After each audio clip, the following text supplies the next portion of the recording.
Hello everyone, welcome back to a channel Prepnation. तो आज हम इस लेक्चर में जनवरी महीने के जितने भी इम्पोर्टेंट करंट अफेयर्स के क्वेश्चन हैं उनको कवर करेंगे। तो चलिए फिर वीडियो को स्टार्ट करते हैं,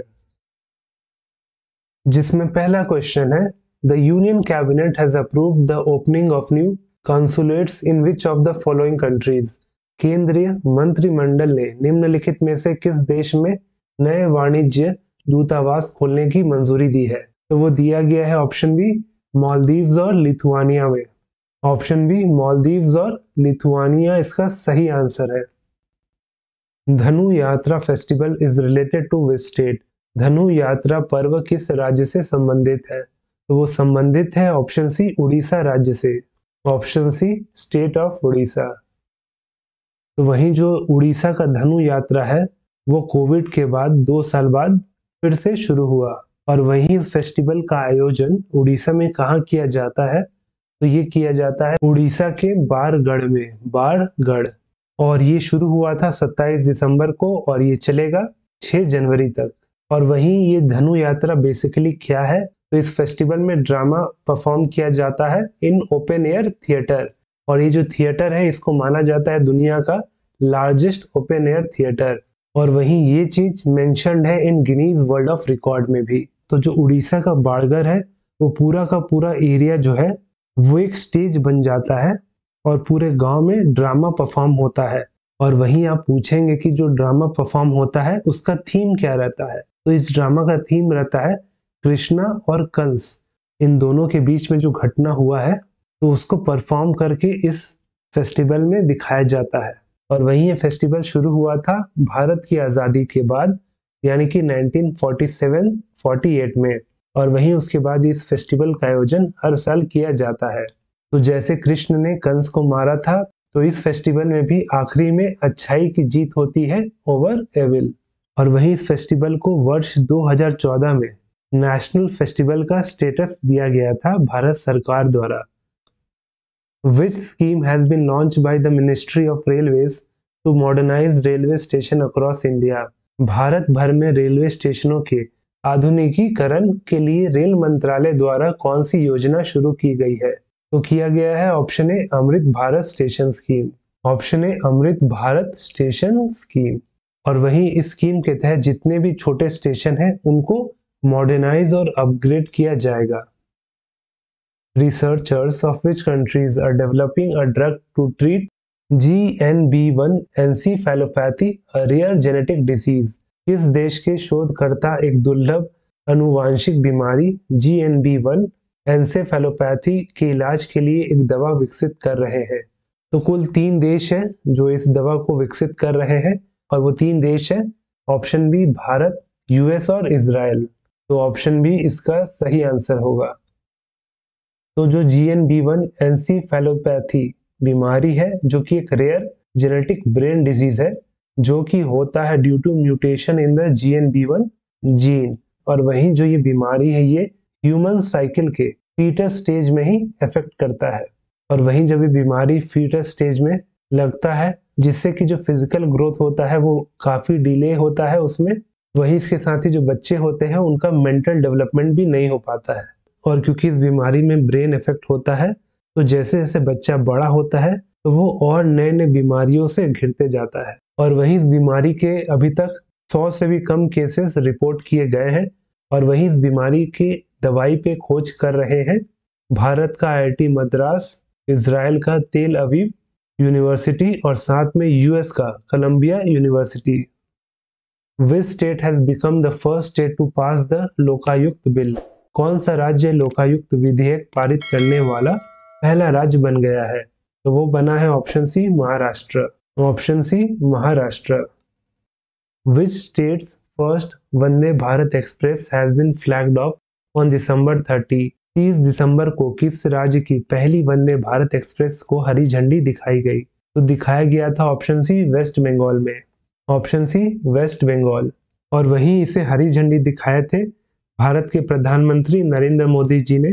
और वहीं जो ये नया वंदे भारत एक्सप्रेस ट्रेन को हरी झंडी दिखाई गई है वो कनेक्ट करेगा हावड़ा से लेकर न्यू जलपाईगुड़ी तक। Who has been appointed as the Chief Executive Officer and chairman of the railway board. Railway board के मुख्य कार्यकारी अधिकारी और अध्यक्ष के रूप में किसे नियुक्त किया गया है? तो नियुक्त हुए हैं option A Anil Kumar Lahoti.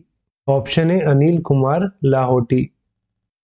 Who has been appointed as the next engineer in chief of the Indian Army? भारतीय सेना के अगले इंजीनियर इन चीफ के रूप में किसे नियुक्त किया गया है? तो नियुक्त हुए हैं option D Arvind Walia. Option D Arvind Walia. Who has been appointed as the chairman of the National Highways Authority of India? भारतीय राष्ट्रीय राजमार्ग प्राधिकरण के अध्यक्ष के रूप में किसे नियुक्त किया गया है? तो नियुक्त हुए हैं option D Santosh Kumar Yadav ji. Option D Santosh Kumar Yadav. Who is the author of the book titled Forks in the Road, My Days at RBI and Beyond? Forks in the Road, My Days at RBI and Beyond नामक पुस्तक के लेखक कौन है? वो है option A C Rangarajan ji. Option A C Rangarajan. Who was awarded Atal Samman Award for his excellence in the field of science and research? विज्ञान और अनुसंधान के क्षेत्र में अपनी उत्कृष्टता के लिए अटल सम्मान पुरस्कार से किसे सम्मानित किया गया है? तो सम्मानित हुए हैं ऑप्शन बी प्रभु चंद्र मिश्रा जी। ऑप्शन बी प्रभु चंद्र मिश्रा। तो प्रभु चंद्र मिश्रा जी को मिला है अटल सम्मान अवार्ड फॉर 2022 और वही ये अवार्ड मिलता है in the field of science and research. और वही इनको किस काम के लिए ये अवार्ड दिया गया है? तो वही ये अवार्ड इन्हें दिया गया है for his work in stem cell and regenerative medicine in infertility. और वही इस पे इन्होंने किताब भी लिखी है और वही इसके साथ ही ये प्रेसिडेंट भी है of International Association of stem cell and regenerative medicine. Which IIT won Wharton QS Reimagine Education Awards 2022? किस IIT ने Wharton QS Reimagine Education Award 2022 जीता? तो जीता है ऑप्शन ए IIT मद्रास ने। Option A IIT Madras. Which company has been certified as the Great Place to Work by the Great Place to Work Institute for 2023? इस company को 2023 के लिए Great Place to Work Institute द्वारा ग्रेट प्लेस टू वर्क के रूप में प्रमाणित किया गया है? तो किया गया है option C Tata Steel India Limited को। Option C Tata Steel India limited.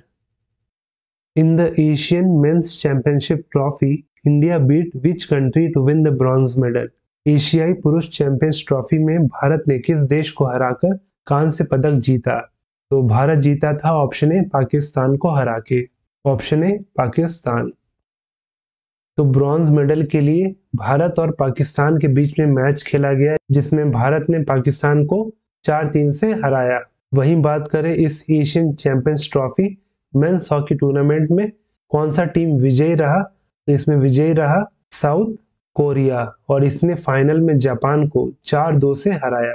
और वहीं इस टूर्नामेंट का आयोजन बांग्लादेश की राजधानी ढाका में हो रहा था। वहीं इस टूर्नामेंट में जापान का कांटा टनाका बना best player of the tournament. तो वहीं भारत का सूरज करकेड़ा बना बेस्ट गोलकीपर। और वहीं इस टूर्नामेंट में जिसने सबसे ज्यादा गोल दागे वो था साउथ कोरिया का जैंग जोंगी हुन और इसने कुल 10 गोल दागे पूरे टूर्नामेंट में। Which country researchers developed the first anti-COVID-19 stainless steel? किस देश के शोधकर्ताओं ने पहला anti-COVID-19 stainless steel विकसित किया? तो वो किया ऑप्शन बी हांगकांग ने। Option B Hong Kong. Who has awarded Uttar Pradesh Bulandshahr prison with the 5-star rating? Uttar Pradesh Bulandshahr जेल को 5 स्टार रेटिंग से किसने सम्मानित किया है? तो सम्मानित किया है ऑप्शन ए FSSAI ने। Option A food safety standards authority of India ने। तो FSSAI ने उत्तर प्रदेश के बुलंदशहर प्रिजन को दिया है 5 स्टार रेटिंग। और वहीं इसके साथ ही ईट राइट कैंपस का भी जो टैग है वो गया है बुलंदशहर कारागार को। और वहीं इसके साथ ही जो बुलंदशहर जेल है वो बन गया है दूसरा ऐसा जेल उत्तर प्रदेश में जिसे ये टैग मिला है। उससे पहले ये जो टैग है ये मिला था उत्तर प्रदेश के फर्रुखाबाद जेल को। वहीं जो food safety and standard authority of India है ये सेटअप हुआ था under the food safety and standards act 2006 के तहत। और वहीं ये फॉर्म हुआ था 5 सितंबर 2008 को। तो इसका हेडक्वार्टर नई दिल्ली में है। तो इसके करंट चेयरपर्सन है Rajesh Bhushan ji. Neem trees in which state have been identified with dieback disease. नीम के पेड़ किस राज्य में डाईबैक बीमारी से पहचाने गए हैं? तो ये जो बीमारी है डाईबैक डिजीज, इसको रिपोर्ट किया गया है ऑप्शन सी तेलंगाना में। Option C Telangana. तो सबसे पहले ये जो बीमारी है जिसका नाम है डाईबैक डिजीज, इसको भारत में पहली बार रिपोर्ट किया गया था 1990 के दशक में। और कहाँ? तो उत्तराखंड के देहरादून में। और वहीं अभी फिलहाल इसे तेलंगाना में रिपोर्ट किया गया है। और ये जो बीमारी है ये नीम के पेड़ों पे लगती है। और वहीं ये बीमारी इफेक्ट करता है नीम लीव्स या नीम के पत्तों को, उसके टहनियों को, और साथ में उसका जो फ्लावरिंग होता है उसको ये बीमारी इफेक्ट करता है। और वहीं अगर ये बीमारी किसी भी पेड़ में गंभीर रूप से लग जाए तो उस पेड़ का जो फ्रूट प्रोडक्शन होगा वो पूर्ण रूप से खत्म हो जाएगा। और वहीं ये बीमारी फंगाई द्वारा लगता है। और वहीं उस फंगाई का नाम है फोमोप्सिस एज़ेडिरेक्टे। फोमोप्सिस एज़ेडिरेक्टे। और वहीं अगर कोई पेड़ इस बीमारी से ग्रसित हो जाता है तो उस पेड़ में सिम्टम दिखना शुरू हो जाता है with the onset of rainy season. और वहीं जैसे जैसे सीजन आगे बढ़ता है फिर वैसे वैसे ये बीमारी उन पेड़ों पे अपना विकराल रूप दिखाने लगता है। Antarctica's emperor penguins could be extinct by which year. Antarctica के सम्राट पेंगुइन किस वर्ष तक विलुप्त हो सकते हैं? तो वो एक्सटिंक्ट हो सकते हैं ऑप्शन सी 2100 तक। ऑप्शन सी 2100 तक। Who launched the mobile app Prahari of the border security Force. सीमा सुरक्षा बल का मोबाइल ऐप प्रहरी किसने लॉन्च किया? तो वो किए option D Amit Shah ji. Option D Amit Shah. Who has been appointed as the acting central vigilance commissioner. कार्यवाहक केंद्रीय सतर्कता आयुक्त के रूप में किसे नियुक्त किया गया है? तो नियुक्त हुए हैं option C Praveen Kumar Srivastava ji. Option C Praveen Kumar Srivastava. Which day celebrated as the global family day. किस दिन को वैश्विक परिवार दिवस के रूप में मनाया जाता है? तो इसे सेलिब्रेट किया जाता है ऑप्शन ए 1 जनवरी को। ऑप्शन ए 1 जनवरी। और इस दिन को हर साल सेलिब्रेट किया जाता है to promote peace, love and unity among people. और वहीं इस दिन को सेलिब्रेट करने के लिए यूनाइटेड नेशन ने प्रपोजल दिया था 1997 को। लेकिन पहली बार इस दिन को सेलिब्रेट किया गया था वर्ष 2000 में। Which day is celebrated as the Foundation Day of Defense Research and Development Organization? किस दिन को रक्षा अनुसंधान और विकास संगठन के स्थापना दिवस के रूप में मनाया जाता है? तो मनाया जाता है ऑप्शन डी 1 जनवरी को। ऑप्शन डी 1 जनवरी। और वहीं इस साल यानी कि 2023 में डीआरडीओ का ये 65th फाउंडेशन डे था। और वहीं डीआरडीओ फॉर्म कब हुआ था? तो ये हुआ था वर्ष 1958 को। और वहीं डीआरडीओ का हेडक्वार्टर है नई दिल्ली में। तो इसके करंट चेयरमैन है समीर वी कामत जी। और वहीं जो डीआरडीओ का मोटो है वो है strength origin is in science.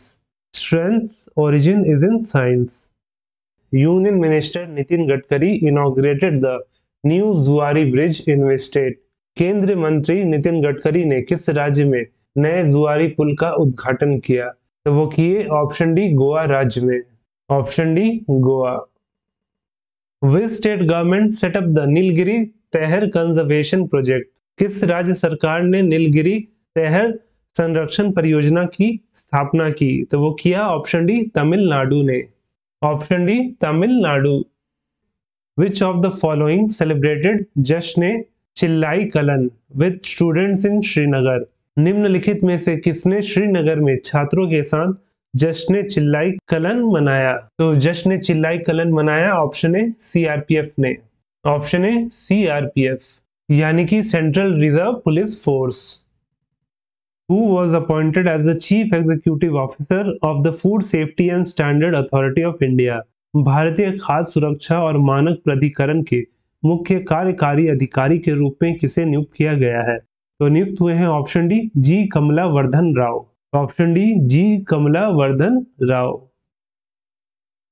तो जी कमला वर्धन राव जो कि 1990 बैच के आईएएस ऑफिसर है फ्रॉम केरल कैडर। उनको नियुक्त किया गया है एज सीईओ ऑफ FSSAI। और वहीं इससे पहले ये मैनेजिंग डायरेक्टर थे of Indian tourism development corporation के, और वहीं इसके साथ सेक्रेटरी भी थे केरला टूरिज्म के। और वहीं FSSAI की बात करें तो ये फॉर्म हुआ था 5 सितंबर 2008 को, और इसका हेडक्वार्टर नई दिल्ली है। तो इसके करंट चेयरपर्सन है Rajesh Bhushan ji. Which South African cricketer has announced retirement? किस दक्षिण अफ्रीकी क्रिकेटर ने संन्यास की घोषणा की है? तो रिटायरमेंट लिए हैं option D Farhan Behar Dion ने। Option D Farhan Behar Dion. Pele, who passed away recently, was associated with which of the following sports? पेले जिनका हाल ही में निधन हो गया, निम्नलिखित में से किस खेल से जुड़े थे? तो वो जुड़े थे ऑप्शन ए फुटबॉल से। Option A football. तो फॉर्मर ब्राजीलियन फुटबॉलर और 3 time FIFA World Cup winner Pele, जिनका 82 वर्ष की आयु में निधन हो गया, और वही इन्हें कहा जाता था द किंग ऑफ फुटबॉल। और वहीं इन्होंने अपने इंटरनेशनल करियर में सबसे ज्यादा यानी कि 1283 गोल दागे इन 1366 मैचेस। और इसके साथ ही इकलौते मेंस फुटबॉल प्लेयर है अभी तक के जिसने 3 फीफा वर्ल्ड कप टाइटल जीता हो। और वहीं ये कब कब फीफा वर्ल्ड कप टाइटल जीते थे? तो सबसे पहले जीते थे 1958 में, फिर 62 में, और वहीं आखिरी बार जीते थे 1970 में। वहीं इसके साथ ही he was named FIFA Player of the Century in 2000. India's first underwater metro service in which city is expected to be completed by December 2023? Bharat की पहली अंडरवाटर मेट्रो सेवा किस शहर में दिसंबर 2023 तक पूरी होने की उम्मीद है? तो जो भारत का पहला अंडरवाटर मेट्रो सर्विस है उसे कंस्ट्रक्ट किया जा रहा है ऑप्शन डी कलकत्ता में। Option D Kolkata. तो ये भारत का पहला अंडर वाटर मेट्रो सर्विस होगा जो आता है ईस्ट वेस्ट मेट्रो कॉरिडोर के तहत, और वहीं इस मेट्रो का काम दिसंबर 2023 तक कंप्लीट हो जाएगा। वहीं ये अंडर वाटर मेट्रो जो है वो हुगली नदी के अंदर बना हुआ है जो कनेक्ट करेगा सॉल्ट लेक और हावड़ा को। वहीं इस प्रोजेक्ट पे काम कर रहा है कोलकाता मेट्रो रेल कॉरपोरेशन। और वहीं इसके साथ ही जो भारत का पहला मेट्रो रेल सिस्टम था वो भी कलकत्ता मेट्रो था जो चालू हुआ था 1984 को, और ये चलता था दमदम से लेकर टॉलीगंज तक। और वहीं मेट्रो से रिलेटेड कुछ और स्टैटिक जीके है, जैसे कि भारत का लार्जेस्ट मेट्रो कौन है? तो वो है दिल्ली मेट्रो। और वहीं अगर आपसे पूछ ले एग्जाम में कि भारत का स्मॉलेस्ट मेट्रो कौन है, तो वो है Ahmedabad metro. Where will India set up its first waste to hydrogen project? भारत अपनी पहली अपशिष्ट से हाइड्रोजन परियोजना कहां स्थापित करेगा? तो वो करेगा ऑप्शन ए पुणे में। Option A Pune. Who took the additional charge as the director general of the border security force? महानिदेशक सीमा सुरक्षा बल के रूप में अतिरिक्त प्रभार किसने संभाला? तो संभाले हैं ऑप्शन ए सुजोय लाल थाउसेन ने। ऑप्शन ए सुजोय लाल थाउसेन।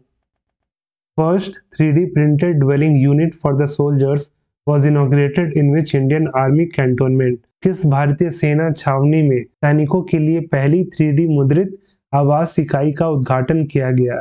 तो किया गया ऑप्शन बी गुजरात का अहमदाबाद में। Option B Ahmedabad. तो इंडियन आर्मी ने इनॉग्रेट किया है पहला 3D printed dwelling unit for the soldiers, और कहाँ? तो गुजरात के अहमदाबाद कैंटोनमेंट में। और वहीं इस यूनिट को कंस्ट्रक्ट किया है मिलिट्री इंजीनियरिंग सर्विसेज, और वहीं इसका साथ दिया है माइकॉप प्राइवेट लिमिटेड ने। और आप यहाँ फोटो में इस ड्वेलिंग यूनिट का देख सकते हैं। और वही जो ये कंस्ट्रक्शन यूनिट है वो 71 स्क्वायर मीटर एरिया का है, और वहीं इसे बनाने में 12 हफ्ते का समय लगा।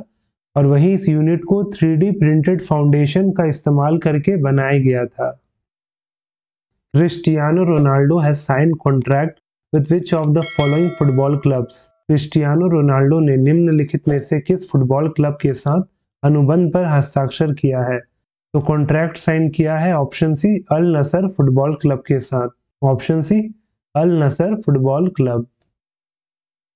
तो Portuguese football player Cristiano Ronaldo ने साइन किया है एक 2.5 ईयर का contract with Saudi Arabian club Al Nassr, वहीं हाल में ही रोनाल्डो ने मैनचेस्टर यूनाइटेड क्लब को छोड़ा था और वहीं इसके साथ में ये रियल मैड्रिड क्लब के साथ भी ये खेल चुके हैं और वहीं अब ये खेलेंगे South Arabian football club Al Nassr के साथ।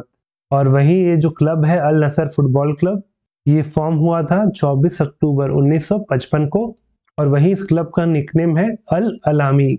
और वहीं इस फुटबॉल क्लब के जो करंट प्रेसिडेंट है वो है मुसल्ली अल मुअम्मर। तो इसके हेड कोच है Rudi Garcia.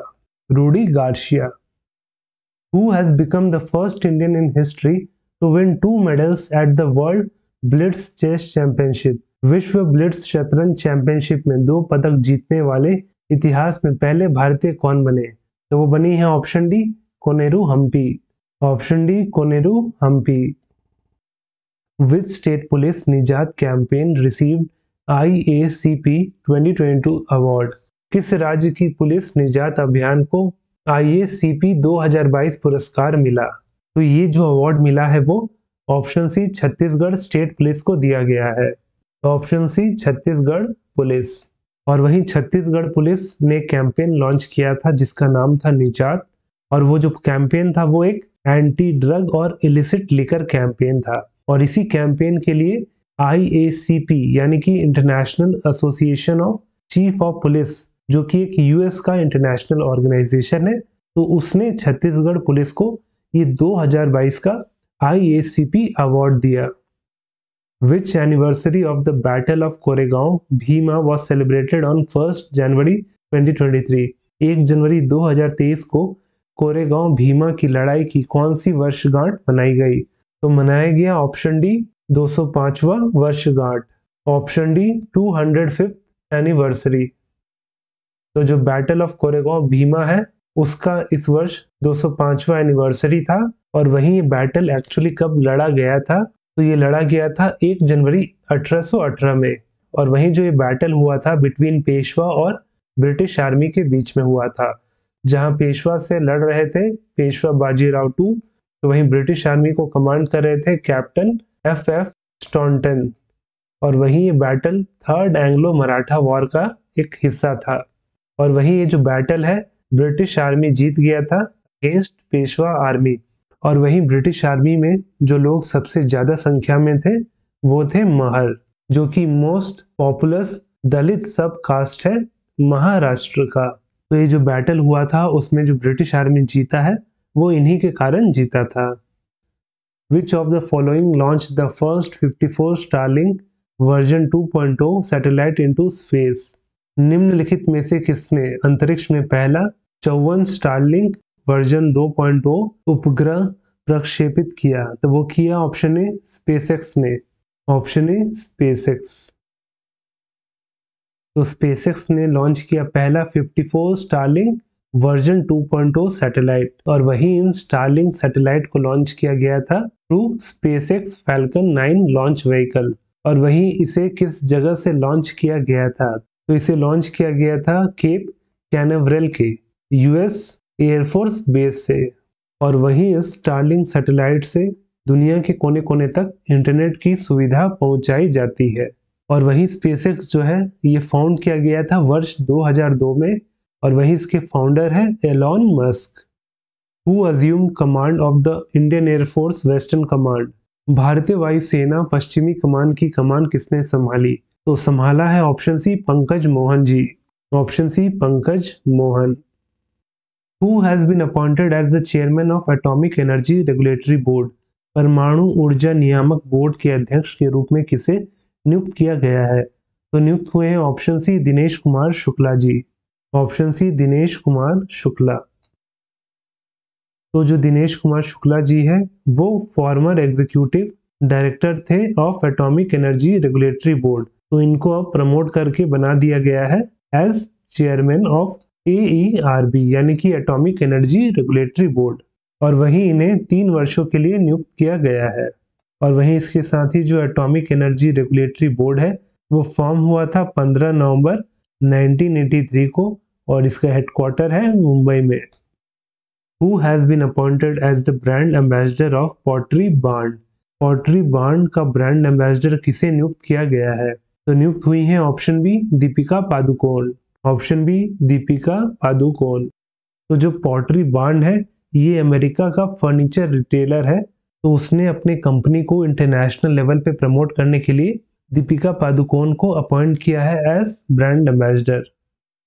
Who has been elevated as managing director and CEO of Indian Overseas Bank? Indian overseas bank के प्रबंध निदेशक और सीईओ के रूप में किसे पदोन्नत किया गया है? तो किया गया है ऑप्शन डी अजय कुमार श्रीवास्तव जी को। Option D Ajay Kumar Srivastava. Which bank has won EAG Laureate Award at the International Olympiad of Financial Security? वित्तीय सुरक्षा के अंतर्राष्ट्रीय ओलंपियाड में किस बैंक ने EAG पुरस्कार जीता है? तो जीता है option D Bank of Baroda ने। Option D Bank of Baroda.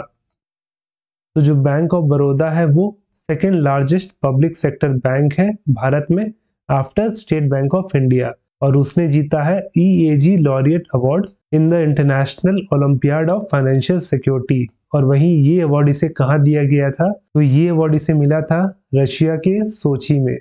और वहीं बात करें बैंक ऑफ बड़ौदा की, तो ये फॉर्म हुआ था 20 जुलाई 1908 में, और वहीं इसका हेडक्वार्टर है गुजरात का शहर वडोदरा, और वहीं इसके करंट चेयरमैन है हसमुख अदिया। तो इस बैंक के मैनेजिंग डायरेक्टर और सीईओ है संजीव चड्ढा।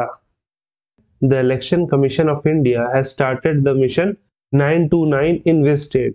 भारत के चुनाव आयोग ने किस राज्य में मिशन 929 शुरू किया है? तो किया है ऑप्शन सी त्रिपुरा में। Option C Tripura. Which city in Gujarat received its first in vitro fertilization mobile unit for animals? Gujarat के किस शहर में जानवरों के लिए अपना पहला in vitro fertilisation mobile unit प्राप्त हुआ? तो गुजरात के अमरेली को मिला अपना पहला in vitro fertilisation unit. Option C Amreli इसका सही आंसर होगा। Railway ministry has outlined a 5-pronged plan to become carbon neutral by which year? रेल मंत्रालय ने किस वर्ष तक कार्बन तटस्थ बनने के लिए 5 आयामी योजनाओं की रूपरेखा तैयार की है? तो रेलवे मिनिस्ट्री ने प्लान किया है कि वर्ष 2030 तक वो कार्बन न्यूट्रल अचीव कर लेंगे। तो इस क्वेश्चन का सही आंसर होगा option B 2030। India signed a comprehensive migration and mobility partnership agreement with which country? भारत ने किस देश के साथ एक व्यापक प्रवासन और गतिशीलता साझेदारी समझौते पर हस्ताक्षर किया? तो भारत ने ऑप्शन ए ऑस्ट्रिया के साथ इस comprehensive migration and mobility partnership agreement को साइन किया है। तो ऑप्शन ए ऑस्ट्रिया इसका सही आंसर होगा। Who authored the book The World a Family History? पुस्तक the world a family history के लेखक कौन है? तो इस किताब के लेखक है option A Simon Sebag Montefiore. Option A Simon Sebag Montefiore. Which state's hockey team won the Khelo India Youth Games 2022 men's under 18 title? Khelo India Youth Games 2022 men's under 18 का खिताब किस राज्य की हॉकी टीम ने जीता? तो जीता है ऑप्शन बी मध्य प्रदेश की टीम ने। Option B Madhya Pradesh. तो मध्य प्रदेश ने उड़ीसा को 6-5 से हरा के इस खेलो इंडिया यूथ गेम्स 2022 के मेंस अंडर 18 क्वालिफायर्स का टाइटल जीत लिया। और वहीं इस टूर्नामेंट का जो आयोजन हो रहा था वो भुवनेश्वर में किया जा रहा था। वहीं इसके साथ ही हरियाणा ने भी झारखंड को 2-0 से इस टूर्नामेंट में हराया। तो मध्य प्रदेश इस टूर्नामेंट में पहला स्थान प्राप्त किया, वहीं उड़ीसा दूसरा नंबर पे था, तो तीसरा स्थान प्राप्त किया हरियाणा ने। तो वहीं जो झारखंड था वो 4th पोजीशन पे था। और वहीं जीत के साथ ये चारों राज्य क्वालिफाई कर गए हैं for the Khelo India Youth games.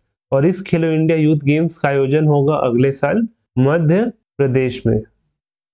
Who became India's 78th grand master? Bharat के 78वें ग्रैंड मास्टर कौन बने? तो वो बने option B Kaustav Chatterjee. Option B Kaustav Chatterjee. तो MPL 59 national senior chess championship को जीत के कौस्तव चटर्जी बने भारत के 78 ग्रैंड मास्टर। और वहीं इस 59 नेशनल सीनियर चेस चैंपियनशिप का आयोजन नई दिल्ली में हो रहा था। और वहीं इन्होंने अपना फाइनल मैच खेला था ग्रैंड मास्टर मित्रभा गुहा के अगेंस्ट, जो कि भारत के 72nd ग्रैंड मास्टर है। वहीं जो कौस्तव चटर्जी है वो बिलोंग करते हैं कलकत्ता से, और वहीं ये बंगाल के 10वें ग्रैंड मास्टर है। वहीं अगर बात हो रही है चेस की, तो आपको वर्ल्ड चेस फेडरेशन के बारे में जानकारी होनी चाहिए कि ये वर्ष 1924 को फॉर्म हुआ था। वहीं इसका हेडक्वार्टर है स्विट्जरलैंड का लुज़ैन। तो इसके करंट प्रेसिडेंट है अर्काडी वोर्कोविच। और वहीं इसके साथ ही भारत के कुछ रीसेंट ग्रैंड मास्टर भी देख लेते हैं, जिसमें कि भारत के 70th ग्रैंड मास्टर बने थे तेलंगाना के राजा ऋत्विक। तो वहीं 71वें ग्रैंड मास्टर बने थे महाराष्ट्र के संकल्प गुप्ता। वहीं फिर 72वें ग्रैंड मास्टर बने थे भारत के, वो थे वेस्ट बंगाल के मित्रभा गुहा, जिनके बारे में अभी हमने बात किया था। वहीं फिर 73rd ग्रैंड मास्टर बने थे तमिलनाडु के भरत सुब्रमण्यन। फिर तेलंगाना के राहुल श्रीवास्तव बने थे 74th grand master of India. तो वहीं 75वां ग्रैंड मास्टर बने थे तमिलनाडु के वी प्रणव। वहीं 76 बने थे कर्नाटक के प्रणव आनंद।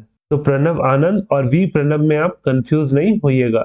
वहीं 77 ग्रैंड मास्टर बने थे, वो थे महाराष्ट्र के आदित्य मित्तल। और वहीं जो करंट यानी कि 78 ग्रैंड मास्टर बने हैं भारत के, वो हैं पश्चिम बंगाल से Kaustav Chatterjee. In which state did defence minister Rajnath Singh inaugurated Siyom bridge?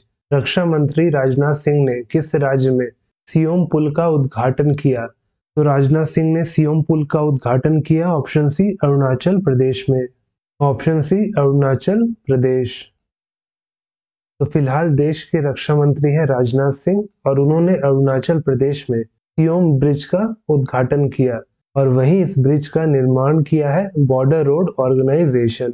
और वहीं ये 100 मीटर का क्लास 70 स्टील आर्च ब्रिज है, जिसे बनाया गया है अलोंग इंक्योंग रोड पे। और वहीं इस ब्रिज के माध्यम से जितने भी इंडियन आर्मी के ट्रूप्स हैं और उनके हैवी डिफेंस इक्विपमेंट, वो बड़े आराम से और कम समय में लाइन ऑफ एक्चुअल कंट्रोल तक पहुंच सकते हैं थ्रू अपर सियांग डिस्ट्रिक्ट। और वहीं अगर बॉर्डर रोड ऑर्गेनाइजेशन की बात करें, तो ये फॉर्म हुआ था 7 मई 1960 को। इसका हेडक्वार्टर नई दिल्ली में है। तो इसके करंट डायरेक्टर जनरल है लेफ्टिनेंट जनरल राजीव चौधरी।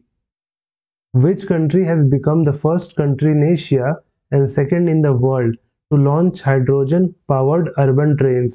कौन सा देश हाइड्रोजन संचालित शहरी ट्रेनों को लॉन्च करने वाला एशिया का पहला और दुनिया का दूसरा देश बन गया है? तो वो बना है ऑप्शन डी चीन। Option D China. तो चाइना बना है फर्स्ट कंट्री इन एशिया और second in the world to launch hydrogen powered urban trains. और वहीं इस ट्रेन को चाइना में बनाया है CRRC कॉरपोरेशन लिमिटेड ने।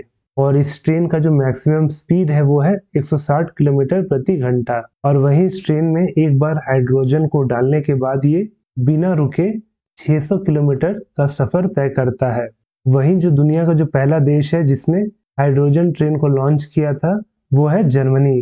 और वहीं जर्मनी ने भी पिछले साल सितंबर के महीने में इस हाइड्रोजन पावर ट्रेन को लॉन्च किया था। और वहीं जो जर्मनी का ट्रेन है उसे बनाया है फ्रेंच कंपनी एल्स्टम ने। और वहीं अगर दोनों हाइड्रोजन पावर ट्रेन को कंपेयर करें, तो जो जर्मनी का ट्रेन है जिसका नाम है कोराडिया इलनिट, तो अगर उस ट्रेन में एक बार हाइड्रोजन को डाला जाता है तो वो ट्रेन करीब करीब 1175 किलोमीटर यानी कि 1175 किलोमीटर रन करता है विदाउट रिफ्यूलिंग। तो जो जर्मनी का ट्रेन है वो काफी ज्यादा कैपेसिटी का है। Which state acquired the historic मटिया बाग हवा महल to preserve it as a heritage site? किस राज्य ने ऐतिहासिक मटिया बाग हवा महल को विरासत स्थल के रूप में संरक्षित करने के लिए अधिग्रहित किया? तो किया है ऑप्शन ए असम राज्य ने। ऑप्शन ए असम। तो असम सरकार ने एक्वायर किया है हिस्टोरिक मटिया बाग हवा महल, जो कि है गौरीपुर रॉयल फैमिली का। और वहीं ये हवा महल है असम के धुबरी जिले में। और वहीं इस हवा महल को प्रिजर्व किया जाएगा as a museum in memory of Goalpariya folk singer Pratima Pandey Barua. और वही इस पैलेस को बिल्ड किया था प्रभात चंद्र बरुआ ने, जिसकी शुरुआत हुई थी 1904 को और इसे बनाने में कुल 10 साल लग गए थे। और ये पैलेस बन के कंप्लीट हुआ था 1914 में। और वहीं उस समय इस हवा महल को जो बनाने का कुल खर्च आया था वो आया था 3,40,000 रुपए। द संपर्क क्रांति express train which runs between dash and Delhi will be renamed as the Akshardham express. Dash और दिल्ली के बीच में चलने वाली संपर्क क्रांति एक्सप्रेस ट्रेन का नाम बदलकर अक्षरधाम एक्सप्रेस कर दिया जाएगा। तो संपर्क क्रांति एक्सप्रेस ट्रेन का नाम बदल के रख दिया जाएगा अक्षरधाम एक्सप्रेस, और ये जो ट्रेन चलती है वो बिटवीन अहमदाबाद टू दिल्ली। इसका सही आंसर होगा option C, Ahmedabad. Who will take over the charge of the Secretary General of the Asian Pacific Postal Union for a tenure of 4 years? 4 साल के कार्यकाल के लिए एशियन पैसिफिक पोस्टल यूनियन के महासचिव का पदभार कौन संभालेगा? तो संभालेगा option D, doctor Vinay Prakash Singh. Option D, doctor Vinay Prakash Singh. Who has become the first woman officer to get operationally deployed at Siachen glacier? Siachen glacier में ऑपरेशनल रूप में तैनात होने वाली पहली महिला अधिकारी कौन बनी है? तो वो बनी है option A, Shiva Chauhan. Option A, Shiva Chauhan. तो कैप्टन शिवा चौहान बनी है पहली महिला army officer to get operationally deployed on the Siachen glacier, जो कि वर्ल्ड का हाईएस्ट बैटल फील्ड है, और इन्हें डिप्लॉय किया गया है एट द कुमार पोस्ट, जो कि लोकेटेड है अराउंड 15,600 फीट इन सियाचिन। और वहीं इनको और इनकी टीम को यहाँ पे डिप्लॉय करने से पहले 1 महीने का रिगरस ट्रेनिंग दिया गया था। और वहीं इसके साथ कैप्टन शिवा चौहान और उनके साथ जो उनकी टीम है वो इस कुमार पोस्ट पे अगले 3 महीने तक डिप्लॉय रहेंगे। PM Modi inaugurated doctor Shyama Prasad Mukherjee national institute of water and sanitation in which city? PM Modi ने किस शहर में डॉक्टर श्यामा प्रसाद मुखर्जी राष्ट्रीय जल और स्वच्छता संस्थान का उद्घाटन किया? तो इसका उद्घाटन हुआ है ऑप्शन बी, कोलकाता में। Option B, Kolkata. तो प्रधानमंत्री नरेंद्र मोदी जी ने इनॉग्रेट किया doctor Shyama Prasad Mukherjee national institute of water and sanitation को, जिसका शॉर्ट फॉर्म है SPM निवास। और कहाँ पे इसका उद्घाटन किया? तो ये किया कलकत्ता के जोका में। और वहीं नरेंद्र मोदी जी ने इसका उद्घाटन वर्चुअली किया था। और वहीं इस कोलकाता के जोका में जो कॉन्फ्रेंस हो रहा था जहाँ पे इसका उद्घाटन किया गया, तो उस कॉन्फ्रेंस को चेयर कर रहे थे यूनियन मिनिस्टर फॉर जल शक्ति गजेंद्र सिंह शेखावत जी। वहीं कुछ श्यामा प्रसाद मुखर्जी से जुड़े फैक्ट्स जान लेते हैं कि ये इंडियन पॉलिटिशियन, बैरिस्टर और इसके साथ ही ये भारत के पहले minister for industry and supply थे। वहीं अगर इसे आज की भाषा में बात करें तो ये भारत के पहले कॉमर्स एंड इंडस्ट्री मिनिस्टर थे। और वहीं श्यामा प्रसाद जी पहले तो कांग्रेस में थे, लेकिन फिर RSS की मदद से इन्होंने भारतीय जनसंघ को फाउंड किया था। और वहीं फिर भारतीय जनसंघ आगे चल के बना भारतीय जनता पार्टी। तो ये भी आपको पता होना चाहिए। In which state did President Draupadi Murmu inaugurated the 18th National Scout and Guide Jamboree?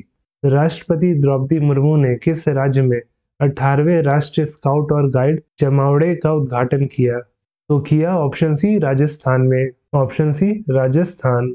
और वहीं जो राजस्थान है उसके CM है अशोक गहलोत, तो वहीं वहां के गवर्नर है Kalraj Mishra.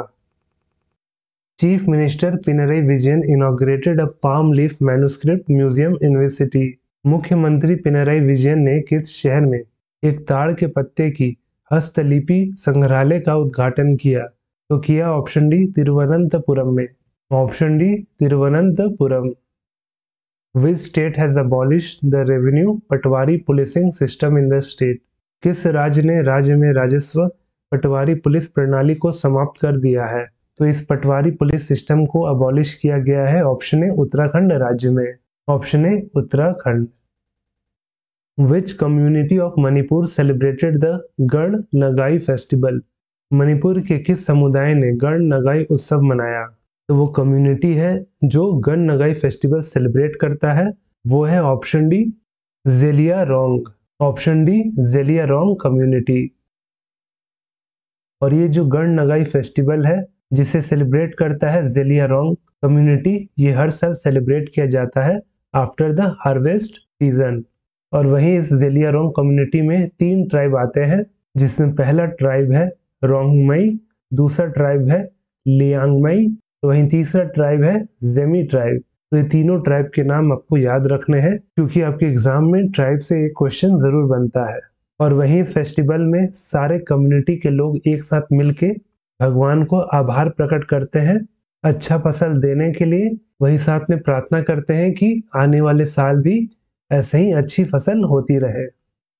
Election commission appointed Maithili Thakur as which state icon. चुनाव आयोग ने मैथिली ठाकुर को किस राज्य का प्रतीक नियुक्त किया है? तो किया है ऑप्शन सी बिहार राज्य का। Option C Bihar. When is World Braille Day observed every year? विश्व ब्रेल दिवस हर साल कब मनाया जाता है? तो मनाया जाता है ऑप्शन सी 4 जनवरी को। ऑप्शन सी 4 जनवरी। तो हर साल 4 जनवरी को वर्ल्ड ब्रेल डे मनाया जाता है। और क्यों? क्योंकि 4 जनवरी को है birth anniversary of French educator Louis Braille, जिन्होंने इन्वेंट किया था ब्रेल लैंग्वेज को। और वही उनका जन्म हुआ था 4 जनवरी 1809 में। और वही दिन को ऑब्जर्व किया जाता है to raise awareness about the importance of Braille as a means of communication for visually impaired people. तो आप भी ब्रेल सिस्टम के बारे में जानते होंगे, जो कि एक फॉर्म ऑफ रिटन लैंग्वेज होता है जिसे दर्शाया जाता है बाय रेज्ड डॉट्स। आप यहाँ पे फोटो में देख सकते हैं कि ऐसे ऐसे डॉट्स बने रहते हैं, लेकिन जो डॉट्स होते हैं वो उभरे उभरे रहते हैं, ताकि जो विजुअली इम्पेयर्ड पर्सन है वो उसे टच करके आसानी से पढ़ सके। PM Narendra Modi launch the world's longest river cruise Ganga Vilas from Varanasi to which of the following cities. PM Modi ने वाराणसी से निम्नलिखित में से किस शहर के लिए दुनिया की सबसे लंबी नदी क्रूज गंगा विलास लॉन्च की? तो ये जो गंगा विलास क्रूज है ये चलेगा वाराणसी से लेकर आसाम का डिब्रूगढ़ तक। तो ऑप्शन सी डिब्रूगढ़ इसका सही आंसर है। India's 26th national youth festival will take place in which state. Bharat का 26वां राष्ट्रीय युवा महोत्सव किस राज्य में होगा? तो वो होगा ऑप्शन बी कर्नाटक राज्य में। Option B Karnataka. Imoinu day is been celebrated in which of these states. Imoinu दिवस इनमें से किस राज्य में मनाया जाता है? तो मनाया जाता है ऑप्शन ए मणिपुर राज्य में। Option A Manipur. Which city is to become India's first city with 100% sewerage facilities by May 2023। कौन सा शहर मई 2023 तक 100% सीवरेज सुविधा वाला भारत का पहला शहर बन जाएगा? तो वो बनेगा ऑप्शन डी हैदराबाद शहर। Option D Hyderabad. Which country took over the presidency of the Council of the European Union? किस देश ने यूरोपीय संघ की परिषद की अध्यक्षता संभाली? तो फिलहाल यूरोपियन यूनियन का प्रेसिडेंसी संभाला है ऑप्शन ए स्वीडन ने। ऑप्शन ए स्वीडन। और वहीं स्वीडन जो है इस यूरोपियन काउंसिल का प्रेसिडेंसी संभालेगा अगले 6 महीने तक। और वहीं स्वीडन यूरोपियन यूनियन का सदस्य बना था वर्ष 1995 को। और वहीं इससे पहले स्वीडन जो है वो यूरोपियन यूनियन का काउंसिल को प्रिसाइड कर चुका है। और कब किया था? तो किया था वर्ष 2001 और वर्ष 2009 को और वर्ष 2009 में। और वहीं बात करें स्वीडन की, तो सबसे पहले स्वीडन का फ्लैग आप देख सकते हैं। और वहीं जो स्वीडन की राजधानी है वो है स्टॉकहोम। तो वहीं उसकी करेंसी है स्वीडिश क्रोना। तो वहां के करंट प्राइम मिनिस्टर है Ulf Kristersson. Ulf Kristersson. Which state won World Habitat Award 2023 for its जागा मिशन? किस राज्य ने अपना जागा मिशन के लिए वर्ल्ड हैबिटेट अवार्ड 2023 जीता? तो जीता है ऑप्शन डी उड़ीसा राज्य। Option D Orissa. Name India's first Atmanirbhar human space flight which will be launch in 2024 by the ISRO, यानी कि Indian Space Research Organisation. Bharat की पहली आत्मनिर्भर मानव अंतरिक्ष उड़ान का नाम बताएं जिसे 2024 में भारतीय अंतरिक्ष अनुसंधान संगठन द्वारा लॉन्च किया जाएगा। तो भारत का पहला आत्मनिर्भर ह्यूमन स्पेस फ्लाइट है, उसका नाम है option B Gaganyaan. Option B Gaganyaan. तो डॉक्टर जितेंद्र सिंह जो कि union minister for science and technology है, तो उन्होंने अनाउंस किया कि इसरो जो है वो रेडी है लॉन्च करने के लिए भारत का पहला आत्मनिर्भर ह्यूमन फ्लाइट मिशन, जिसका नाम है गगनयान। और ये मिशन कब लॉन्च किया जाएगा? तो किया जाएगा वर्ष 2024 तक। और वहीं फाइनल लॉन्च से पहले 2 प्रिलिमिनरी लॉन्चेस किए जाएंगे, जिसमें कि पहला लॉन्च जो होगा वो अनमैन्ड रहेगा और वहीं दूसरा लॉन्च में रोबोट को भेजा जाएगा और वहीं उसके बाद जो फाइनल लॉन्च होगा उसमें इंसानों को स्पेस में भेजा जाएगा। Which of the following is going to be the 46th International Kolkata Book Fair theme country? निम्नलिखित में से कौन सा 46वां अंतर्राष्ट्रीय कोलकाता पुरस्कार मेला थीम देश होने जा रहा है? तो वो होगा option C Spain. Option C Spain. What is virovore? A term recently seen in news. हाल ही में समाचारों में देखा गया शब्द वीरोवोर क्या है? तो वो है option B organism that eats viruses. Option B organism that eats viruses. तो हमने अपने स्कूलों में पढ़ा था फूड चेन के बारे में, जिसमें आता था हर्बीवोर्स, कार्निवोर्स, ओमनिवोर्स। तो इस फूड चेन की श्रृंखला में एक और नाम जुड़ गया है, वो है वायरोवोर, जिसका मतलब होता है ऑर्गेनिज्म दैट ईट्स वायरसेस। और ये जो फूड चेन का हिस्सा है वो माइक्रोस्कोपिक लेवल पे है। और वहीं इस ऑर्गेनिज्म को खोज किया है जॉन डी लॉन्ग और उनकी टीम ने, जो कि यूनिवर्सिटी ऑफ नेब्रास्का लिंकॉन के माइक्रोबायोलॉजिस्ट है। और वहीं जो ये ऑर्गेनिज्म है ये पाया जाता है फ्रेश वाटर में, और वहीं उस फ्रेश वाटर में कई इन्फेक्शियस क्लोरोवायरसेस थे जिनको ये ऑर्गेनिज्म लार्ज नंबर में कंज्यूम करता है। Who is the author of the book Ambedkar alive? Ambedkar alive पुस्तक के लेखक कौन है? तो वो है option D Shashi Tharoor. Option D Shashi Tharoor. और वहीं जो शशि थरूर जी है वो लोकसभा के एमपी है और इनका जो कॉन्स्टिट्यूएंसी है वो केरल का तिरुवनंतपुरम है। Who became India 79th grand master? Bharat के 79वें ग्रैंड मास्टर कौन बने? तो वो बने option B Pranesh M. Option B Pranesh M. Which cricketing legend featured in the Bandhan bank's new campaign जहां बंधन वहां ट्रस्ट? बंधन बैंक के नए अभियान जहां बंधन वहां ट्रस्ट में किस क्रिकेट दिग्गज को शामिल किया गया है? तो शामिल हुए हैं option D Sourav Ganguly. Option D Sourav Ganguly. When is world Hindi day is celebrated every year? विश्व हिंदी दिवस हर साल कब मनाया जाता है? तो इसे मनाया जाता है ऑप्शन ए 10 जनवरी को। ऑप्शन ए 10 जनवरी। और वही 10 जनवरी ही क्यों? क्योंकि 10 जनवरी 1949 को ही यूएन जनरल असेंबली में पहली बार हिंदी भाषा का इस्तेमाल किया गया था। उसके बाद फिर 1975 में जब भारत की प्रधानमंत्री थी इंदिरा गांधी जी, तो उन्होंने पहला वर्ल्ड हिंदी कॉन्फ्रेंस का आयोजन किया था। और वहीं फिर जाके 10 जनवरी 2006 से हम वर्ल्ड हिंदी डे हर साल मनाते हैं। When is National Youth Day celebrated every year? राष्ट्रीय युवा दिवस प्रतिवर्ष कब मनाया जाता है? इसे मनाया जाता है ऑप्शन सी 12 जनवरी को। ऑप्शन सी 12 जनवरी। और 12 जनवरी ही क्यों? क्योंकि इस दिन है birth anniversary of Swami Vivekananda ji. और वहीं इस दिन को डिक्लेयर किया गया था वर्ष 1984 में कि इस दिन से हर साल नेशनल यूथ डे मनाया जाएगा। और वहीं फिर उसके अगले साल से नेशनल यूथ डे मनाने की शुरुआत हुई। और वहीं इस वर्ष का जो नेशनल यूथ डे का थीम है वो है विकसित युवा विकसित भारत, यानी कि developed youth developed India. When is world day of war orphans celebrated every year? युद्ध अनाथों का विश्व दिवस हर साल कब मनाया जाता है? तो इसे हर साल मनाया जाता है ऑप्शन सी 6 जनवरी को। ऑप्शन सी 6 जनवरी। Which railway station has been awarded a 5-star rating for the Eat Right station by the Food Safety and Standard Authority of India? भारतीय खाद्य सुरक्षा और मानक प्राधिकरण द्वारा किस रेलवे स्टेशन को ईट राइट स्टेशन के लिए 5 स्टार रेटिंग से सम्मानित किया गया है? तो किया गया है option D Varanasi cantonment railway station को। Option D Varanasi cantonment railway station. India deploying a platoon of women peace keepers in which country? Bharat किस देश में महिला शांति सैनिकों की एक पलटन तैनात कर रहा है? तो कर रहा है ऑप्शन बी सूडान में। Option B Sudan. Which country has approved the first ever vaccine for honey bees? किस देश ने मधुमक्खियों के लिए अब तक के पहले टीके को मंजूरी दी है? तो मंजूरी दिया है ऑप्शन डी यूएसए ने। Option D USA.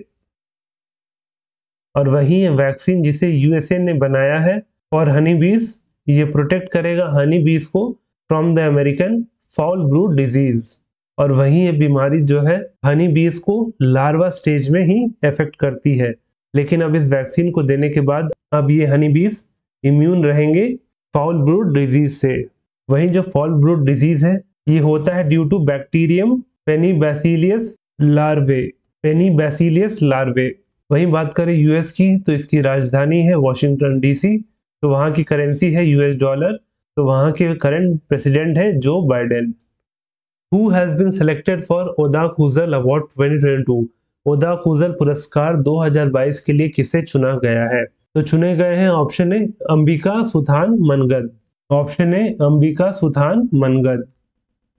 The International Hockey Federation has signed a partnership with which of the following for the Hockey Men's World Cup 2023? अंतर्राष्ट्रीय हॉकी महासंघ ने हॉकी पुरुष विश्व कप 2023 के लिए निम्नलिखित में से किसके साथ एक साझेदारी पर हस्ताक्षर किया है? तो किया है ऑप्शन सी जीएसडब्ल्यू ग्रुप के साथ, option C GSW group.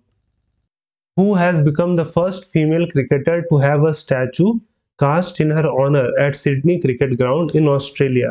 Australia के सिडनी क्रिकेट ग्राउंड में उनके सम्मान में मूर्ति लगाने वाली पहली महिला क्रिकेटर कौन बनी है? तो बनी है option A Belinda Clark, option A Belinda Clark. तो ऑस्ट्रेलिया की बेलिंडा क्लार्क बनी है पहली female cricketer to have a statue cast in her honour at Sydney Cricket Ground in Australia. वहीं हम बात करते हैं बेलिंडा क्लार्क के बारे में, जिनका स्टैचू को बनाया गया है एट सिडनी क्रिकेट ग्राउंड। आप यहाँ पे उसका फोटो देख सकते हैं। वहीं जो बेलिंडा क्लार्क है उन्होंने अपने करियर में 50 टेस्ट और 100 ओडीआई मैच खेले हैं, और इसके साथ ही ये पहली महिला क्रिकेटर है जिन्होंने डबल 100 मारा था, और वो भी 1997 में अगेंस्ट डेनमार्क। और वहीं इसके साथ ही क्लार्क जो है वो कैप्टन रही थी of the Australian women's team, वो भी पूरे 12 सालों तक। और उन 12 सालों में इन्होंने ऑस्ट्रेलिया के लिए 2 आईसीसी वुमेन्स वर्ल्ड कप का ट्रॉफी भी जीता। और वहीं इसके साथ इस सिडनी क्रिकेट ग्राउंड में इनके अलावा और किन किन लोगों का स्टैचू लगा हुआ है, तो आइए देखते हैं वो कौन कौन है। तो सबसे पहले है रिची बेनॉर्ड, फिर है स्टीव वॉग, ये दोनों जो है वो ऑस्ट्रेलिया के पूर्व कप्तान रह चुके हैं। उसके बाद स्टैन मैकाबे और Fred Spofforth. Tamil Nadu governor R N. Ravi inaugurated the Octave 2023 festival in which city of Tamil Nadu? Tamil Nadu के राज्यपाल आर.एन. रवि ने तमिलनाडु के किस शहर में ऑक्टेव 2023 उत्सव का उद्घाटन किया? तो तमिलनाडु के गवर्नर आर.एन. रवि ने इस फेस्टिवल जिसका नाम है ऑक्टेव 2023 इसका इनॉग्रेशन किया ऑप्शन ए तंजवुर में, ऑप्शन ए तंजवुर शहर में। Which country has become the world's third largest auto market? कौन सा देश दुनिया का तीसरा सबसे बड़ा ऑटो बाजार बन गया है? तो बना है option D Bharat, option D India. तो निकेई एशिया रिपोर्ट के हिसाब से जो भारत है वो बन गया है दुनिया का थर्ड लार्जेस्ट ऑटो मार्केट, और वहीं भारत ने जापान को सरपास कर दिया है। वहीं जो जापान है अब वो भारत से एक रैंक पीछे हो गया है, यानी कि उसका रैंक है 4th। और वहीं भारत तीसरा लार्जेस्ट ऑटो मार्केट बनने का जो मेन कारण है क्योंकि भारत ने पिछले साल यानी कि 2022 में नए गाड़ियों का 4.2 मिलियन यूनिट सेल हुआ है। और वहीं सूची में पहला स्थान चाइना ने प्राप्त किया है, तो वहीं दूसरा नंबर पे है America. In which state has the 2-phased caste and economic census 2023 started? किस राज्य में 2 चरणों वाली जाति और आर्थिक जनगणना 2023 शुरू हुई है? तो शुरू हुआ है ऑप्शन सी बिहार राज्य में, ऑप्शन सी बिहार। और वहीं अगर बिहार की बात करें तो बिहार के मुख्यमंत्री हैं Nitish Kumar. According to the India Meteorological Department the year 2022 was the dash warmest for the India since 1901। भारत मौसम विज्ञान विभाग के अनुसार वर्ष 2022 भारत के लिए 1901 के बाद से डैश सबसे गर्म रहा, तो वो रहा ऑप्शन ए 5th सबसे गर्म। तो 2002 जो था वो 1901 के बाद, option A 5th warmest year था। Which of the following has launch low smoke superior kerosene oil for Indian army? निम्नलिखित में से किसने भारतीय सेना के लिए लो स्मोक सुपीरियर केरोसिन तेल लॉन्च किया है? तो किया है ऑप्शन बी भारत पेट्रोलियम ने। Option B Bharat Petroleum. Who released his new book Revolutionaries: The Other Story of How India Won Its Freedom? किसने अपनी नई पुस्तक revolutionaries the other story of how India won it's freedom का विमोचन किया? तो इस किताब के जो ऑथर है उनका नाम है option C Sanjeev Sanyal. Option C Sanjeev Sanyal. वहीं जो संजीव सन्याल है वो मेंबर है of economic advisory council to prime minister, और वहीं इस बुक को लॉन्च किया था भारत के होम मिनिस्टर अमित शाह जी ने। Birsa Munda international hockey stadium was inaugurated in which state? Birsa Munda अंतर्राष्ट्रीय हॉकी स्टेडियम का उद्घाटन किस राज्य में किया गया? तो किया गया ऑप्शन है उड़ीसा में। ऑप्शन है उड़ीसा। तो उड़ीसा के मुख्यमंत्री नवीन पटनायक जी ने इस Birsa Munda international hockey stadium का इनॉग्रेशन किया, जो कि भारत का लार्जेस्ट हॉकी स्टेडियम है, जिसे बनाया गया है उड़ीसा के राउरकेला में। और वही स्टेडियम की जो मैक्सिमम कैपेसिटी है बैठने की वो है 20,000, और वही स्टेडियम को 15 महीने के भीतर बनाया गया है, और वही इसको बनाने का जो कुल खर्च आया है वो है 261 करोड़ रुपए। और वही आपको पता होगा कि जो 2023 का मेंस हॉकी वर्ल्ड कप है उसका आयोजन उड़ीसा कर रहा है, वो भी दूसरे बार। और वही इस बार वाला जो हॉकी वर्ल्ड कप है उसका ये 15th एडिशन है, और वहीं ये वर्ल्ड कप शुरू हो गया है 13 जनवरी से ही, और वहीं इसका फाइनल होगा 29 जनवरी को। और वहीं इस वर्ल्ड कप का आयोजन उड़ीसा के 2 शहरों में किया जाएगा, जिसमें पहला है भुवनेश्वर और दूसरा है राउरकेला। और वहीं स्टेडियम का जो नाम रखा गया है वो रखा गया है आफ्टर लेजेंडरी फ्रीडम फाइटर भगवान बिरसा मुंडा, जिनको धरती आबा के नाम से भी जाना जाता है। और ये बहुत ही बड़े ट्राइबल लीडर हैं, और इनका जो जन्म हुआ था वो झारखंड के खुंती जिले के उलिहाती गांव में हुआ था। और कब? तो इनका जन्म हुआ था 15 नवंबर 1875 को। और इसी कारण से 15 नवंबर को झारखंड सेलिब्रेट करता है फाउंडेशन डे, क्योंकि 15 नवंबर 2000 को झारखंड बिहार से अलग होकर एक अलग राज्य बना था। Who has received a Lifetime Achievement Award at the 15th edition of Jaipur International Film Festival? Jaipur international film festival में 15वें संस्करण में लाइफ टाइम अचीवमेंट अवार्ड किसे मिला है? तो मिला है ऑप्शन सी अपर्णा सेन जी को। Option C Aparna Sen. Which company has partnered with the Board of Control of Cricket in India, यानी कि BCCI, as the official sponsor of the Indian cricket team? किस कंपनी ने भारतीय क्रिकेट कंट्रोल बोर्ड के साथ भारतीय cricket team के आधिकारिक प्रायोजक के रूप में भागीदारी की है? तो किया है ऑप्शन ए केवल किरण क्लोथिंग लिमिटेड ने। ऑप्शन ए KKCL ने। और शायद आप इस ब्रांड को नहीं जानते होंगे, तो ये जो ब्रांड है ये किलर जीन्स बनाता है। Which Indian tennis player has announce a retirement from professional tennis?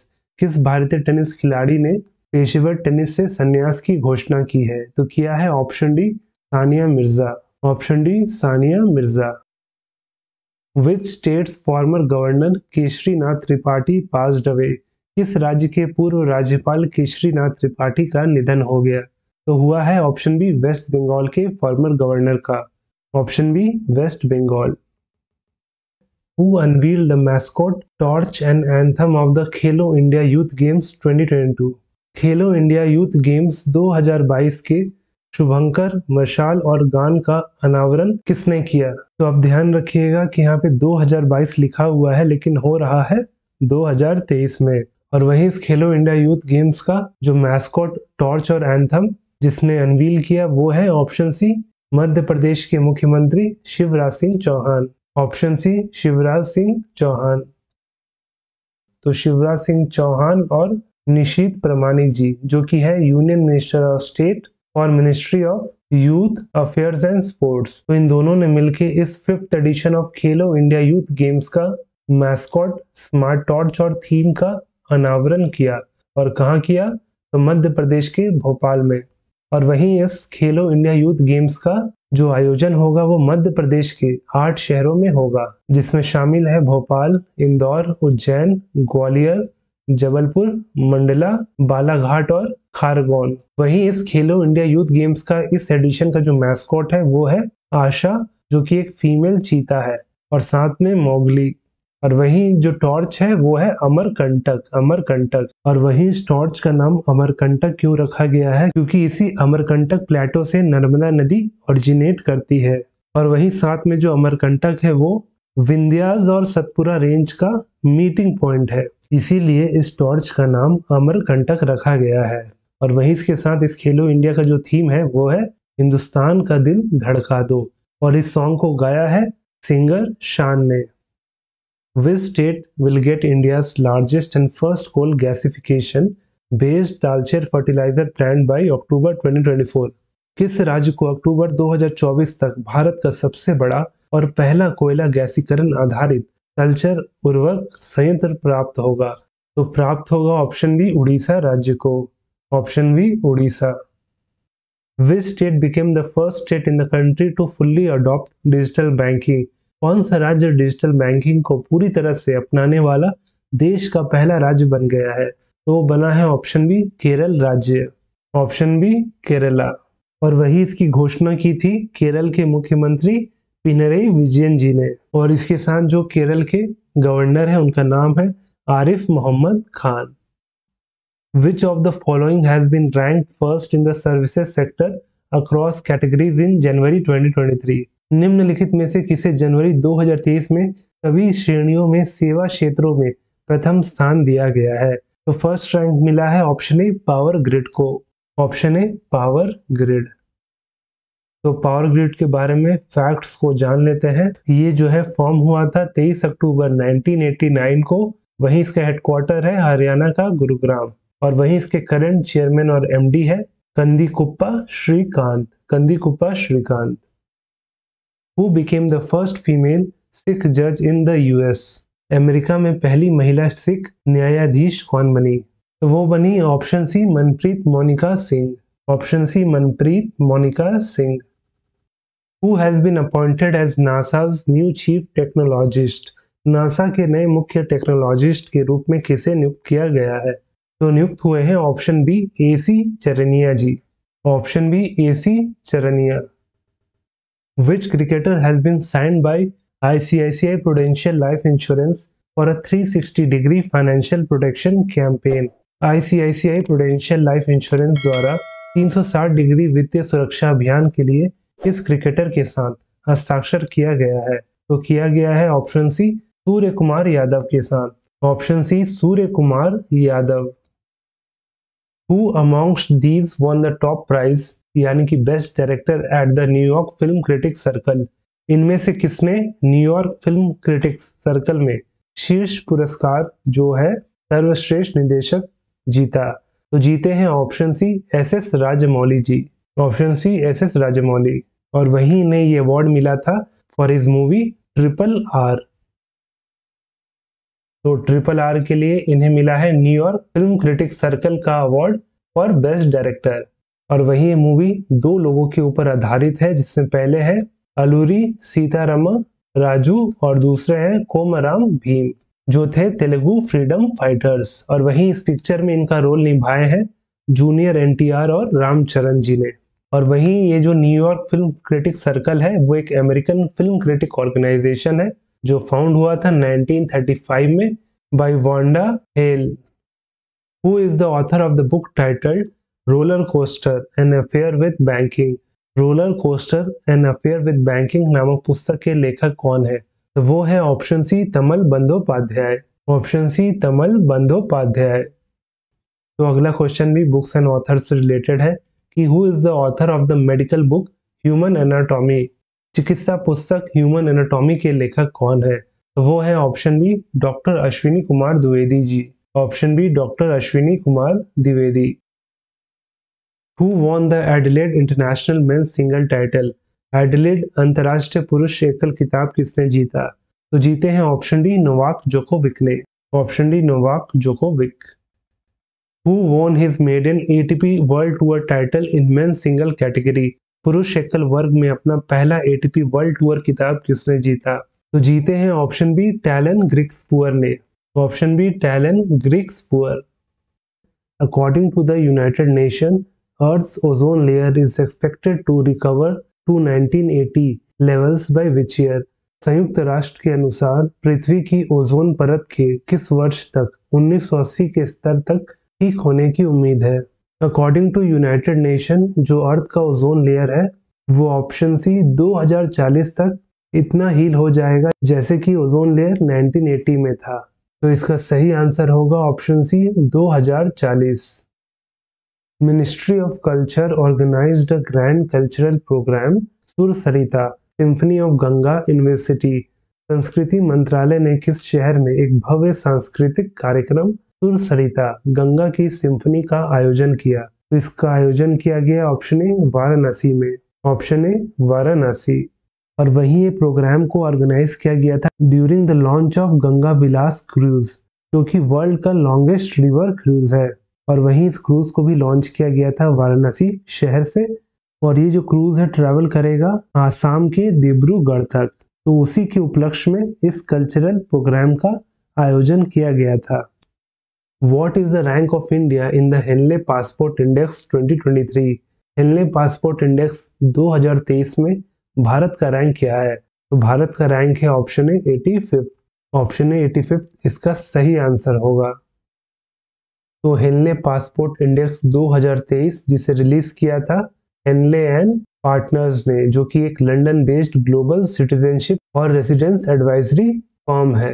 तो इस 2023 की सूची में भारत का जो रैंक है 85 है। और वहीं इस पासपोर्ट की मदद से आप दुनिया भर के 59 डेस्टिनेशन जा सकते हैं, वो भी वीजा फ्री। और वहीं सूची में वो देश जिसने टॉप किया है वो है जापान। और जो यहाँ पे आपको 193 दिख रहा है, इसका मतलब ये होता है कि अगर जापान का पासपोर्ट है तो जापान का नागरिक जो है 193 कंट्रीज जा सकता है, वो भी वीजा फ्री। वहीं जो सेकंड रैंक है वो शेयर हुआ है दो देशों के बीच में, जिसमें पहला है सिंगापुर और दूसरा देश है साउथ कोरिया। वहीं थर्ड रैंक भी दो देशों के बीच में शेयर हुआ है, जिसमें पहला देश है जर्मनी तो दूसरा है Spain. In which state is Joshimath town declared a disaster prone area? Joshimath शहर को किस राज्य में आपदा संभावित क्षेत्र घोषित किया गया है? तो जोशीमठ शहर जो है वो ऑप्शन है उत्तराखंड राज्य में। ऑप्शन है उत्तराखंड। और वहीं जो जोशीमठ है वो उत्तराखंड के चमोली जिले में पड़ता है। The government has reappointed whom as the deputy governor of Reserve Bank of India? सरकार ने भारतीय रिजर्व बैंक के डिप्टी गवर्नर के रूप में किसे फिर से नियुक्त किया है? तो फिर से नियुक्त हुए हैं option A Michael Patra. Option A Michael Patra. Who is the author of the book titled Braving a Viral Storm? India's COVID-19 Vaccine Story? Braving a Viral Storm India's COVID-19 Vaccine Story नामक पुस्तक के लेखक कौन है? तो इस किताब के दो लेखक हैं, वो हैं ऑप्शन ए आशीष चंदोरकर और सूरज सुधीर। ऑप्शन ए आशीष चंदोरकर और सूरज Sudhir. Who is the author of the book Jadunama? Jadunama पुस्तक के लेखक कौन है? तो वो है option D Arvind Mandloi. Option D Arvind Mandloi. वैसे ये किताब लिखा है अरविंद मंदलोई जी ने, लेकिन ये किताब किस पे लिखा गया है? तो लिखा गया है वेटरन राइटर और लिरिसिस्ट जावेद अख्तर पे। और वहीं जावेद अख्तर का बचपन का नाम जादू था, इसीलिए इस किताब का टाइटल दिया गया है जादूनामा। और वहीं इस किताब में आपको जावेद अख्तर की बचपन में जो स्ट्रगल था उनका, उससे लेकर उनका जो सक्सेस तक का सफर रहा है, वो सारी की सारी चीजें इस किताब में आपको देखने को मिलेगी। Na Jaan Sakshi is the autobiography of whom? Na Jaan साक्षी किसकी आत्मकथा है? तो वो है ऑप्शन ए के अब्दुल गफर जी की। ऑप्शन ए के Abdul Gruffudd. Which song from an Indian film one the golden globe award 2023 for best original song? भारतीय फिल्म के किस गीत ने सर्वश्रेष्ठ मूल गीत के लिए गोल्डन ग्लोब पुरस्कार 2023 जीता? तो जीता है ऑप्शन ए RRR मूवी से नाटू नाटू। Option A Naatu Naatu. वही जो ये पिक्चर है RRR और ये जो सॉन्ग है, इसके बारे में आपको पता होना चाहिए, क्योंकि एक क्वेश्चन तो जरूर आपके एग्जाम में पूछेगा। तो आइए देखते हैं इसमें क्या क्या जानना जरूरी है। तो सबसे पहले जो ये सॉन्ग है नाटू नाटू, इसे कंपोज किया है MM कीरावानी ने। और वही इस गाने के बोल किसने लिखा है, यानी कि इस सॉन्ग के लिरिसिस्ट कौन है? तो वो है चंद्र बोस। और वही इस गाने को किसने गाया है? तो गाया है राहुल सिप्लीगुंज और काल भैरव ने। और वहीं जो ओरिजिनल सॉन्ग है ये तेलुगु भाषा में गाया गया है। और वहीं इस गाने में आपको दो एक्टर दिख जाएंगे, जिसमें पहले एक्टर है जूनियर एनटीआर, यहाँ फोटो में आप देख सकते हैं। वहीं जो दूसरे एक्टर है वो है रामचरण। तो दो एक्टर इस गाने में मौजूद है। वहीं इस मूवी को डायरेक्ट किया है S S. Rajamouli ji, S S. Rajamouli. Who equaled Sachin Tendulkar's record for most centuries at home in ODI cricket? एक दिवसीय क्रिकेट में घर पर सर्वाधिक शतकों के सचिन तेंदुलकर के रिकॉर्ड की बराबरी किसने की? तो फिलहाल इंडियन टीम में एक ही इंसान है जो बराबरी कर सकता है, वो है option B Virat Kohli. Option B Virat Kohli. Who was chosen as the best player for the 2022 by the International Football Federation History and Statistics? अंतर्राष्ट्रीय फुटबॉल महासंघ इतिहास और सांख्यिकी द्वारा 2022 के लिए सर्वश्रेष्ठ खिलाड़ी के रूप में किसे चुना गया? तो चुना गया ऑप्शन बी लियोनेल मेसी को। Option B Lionel Messi. Which state UT will host the third edition of Khelo India National Winter Games in February 2023? फरवरी 2023 में खेलो इंडिया नेशनल विंटर गेम्स के तीसरे संस्करण की मेजबानी कौन सा राज्य या केंद्र शासित प्रदेश करेगा? तो वो करेगा option D Jammu and Kashmir. Option D Jammu and Kashmir. Who will participate in the inaugural air exercise Veer guardian 2023? उद्घाटन वायु अभ्यास वीर गार्जियन 2023 में कौन भाग लेगा? तो भाग लेगी option B Avani Chaturvedi. Option B Avani Chaturvedi. Who has built the fast patrol vessel Indian Coast Guard ship Kamala Devi? Fast patrol vessel Indian Coast Guard ship Kamala Devi का निर्माण किसने किया? तो वो किया option D Garden Reach ship builders and engineers limited ने। Option D Garden Reach ship builders and engineers limited ने। और वहीं शिप बनने के बाद इसे कमीशन किया गया था कलकत्ता में। Herbalife Nutrition has appointed whom as a nutrition sponsor in January 2023? Herbalife Nutrition ने जनवरी 2023 में किसे पोषण प्रायोजक के रूप में नियुक्त किया है? तो किया है ऑप्शन डी स्मृति मंधाना को। Option D Smriti Mandhana. Name India's fastest payment app which was launched in January 2023? Bharat के सबसे तेज भुगतान ऐप का नाम बताएं जिसे जनवरी 2023 में लॉन्च किया गया था। तो किया गया है ऑप्शन ए पे रूप। ऑप्शन ए पे रूप। ह्यूगो ल्योरिस who announced his retirement is associated with which of the following sports?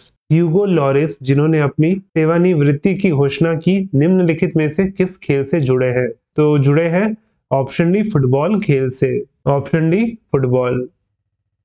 Sharad Yadav, who passed away recently, was related to which of the following fields? Sharad Yadav जिनका हाल ही में निधन हो गया निम्नलिखित में से किस क्षेत्र से संबंधित थे? तो संबंधित थे ऑप्शन बी पॉलिटिक्स से। Option B politics. तो फॉर्मर यूनियन मिनिस्टर और राष्ट्रीय जनता दल के लीडर शरद यादव जी जिनका हाल में ही निधन हो गया। शरद यादव जी 7 बार लोकसभा के लिए चुने गए थे, तो वहीं 3 बार राज्यसभा के सदस्य रहे। उसके बाद इन्होंने वर्ष 2003 में एक नई पार्टी शुरू की जिसका नाम था जनता दल यूनाइटेड, और इस पार्टी के साथ भी ये वर्ष 2016 तक जुड़े रहे थे। वहीं इसके साथ ही वर्ष 1999 से लेकर 2004 तक ये केंद्रीय मंत्री थे फॉर सिविल एविएशन और consumer affairs and food and public distribution. India will send 3 people to how many meters below sea level under Samudrayaan mission? Samudrayaan mission के तहत भारत 3 लोगों को समुद्र तल से कितने मीटर नीचे भेजेगा? तो वो भेजेगा ऑप्शन सी 6000 मीटर नीचे। Option C 6000 metre below sea level. तो भारत जो है वो 3 लोगों को 6000 मीटर बिलो सी लेवल भेजेगा अंडर समुद्रयान मिशन, और ये जो मिशन है वर्ष 2026 तक कंप्लीट हो जाएगा। और वहीं इस क्रू को जिस व्हीकल से नीचे भेजा जाएगा उस व्हीकल का नाम है मत्स्य 6000। वहीं इस व्हीकल को डेवलप किया है national institute of ocean technology जो स्थापित है चेन्नई में। Which movie won the 18th annual Golden Globe Award 2023 in the category of Best Motion Picture Drama? Best Motion Picture Drama की श्रेणी में किस फिल्म ने 80वां वार्षिक गोल्डन ग्लोब अवार्ड 2023 जीता? तो जीता है option C, the Fabelmans ने। Option C, the Fabelmans. Who was Greece last king who passed away? यूनान का अंतिम राजा कौन था जिसका हाल ही में निधन हो गया था? तो वो आखिरी राजा का नाम था option D, Constantine two. Option D, Constantine two. Indian Railways has announced to run the Bharat Gaurav Deluxe AC tourist train between India and which country?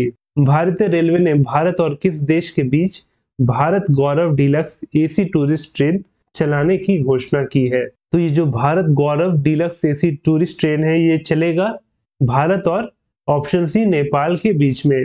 Option C Nepal इसका सही आंसर होगा। कुमारकोम और Beypore which were selected under the Swadesh Darshan 2.0 scheme are located in which state? स्वदेश दर्शन 2.0 योजना के तहत चयनित कुमारकोम और बेपोर किस राज्य में स्थित है? तो ये दोनों स्थित है ऑप्शन बी, केरल राज्य में। Option B, Kerala.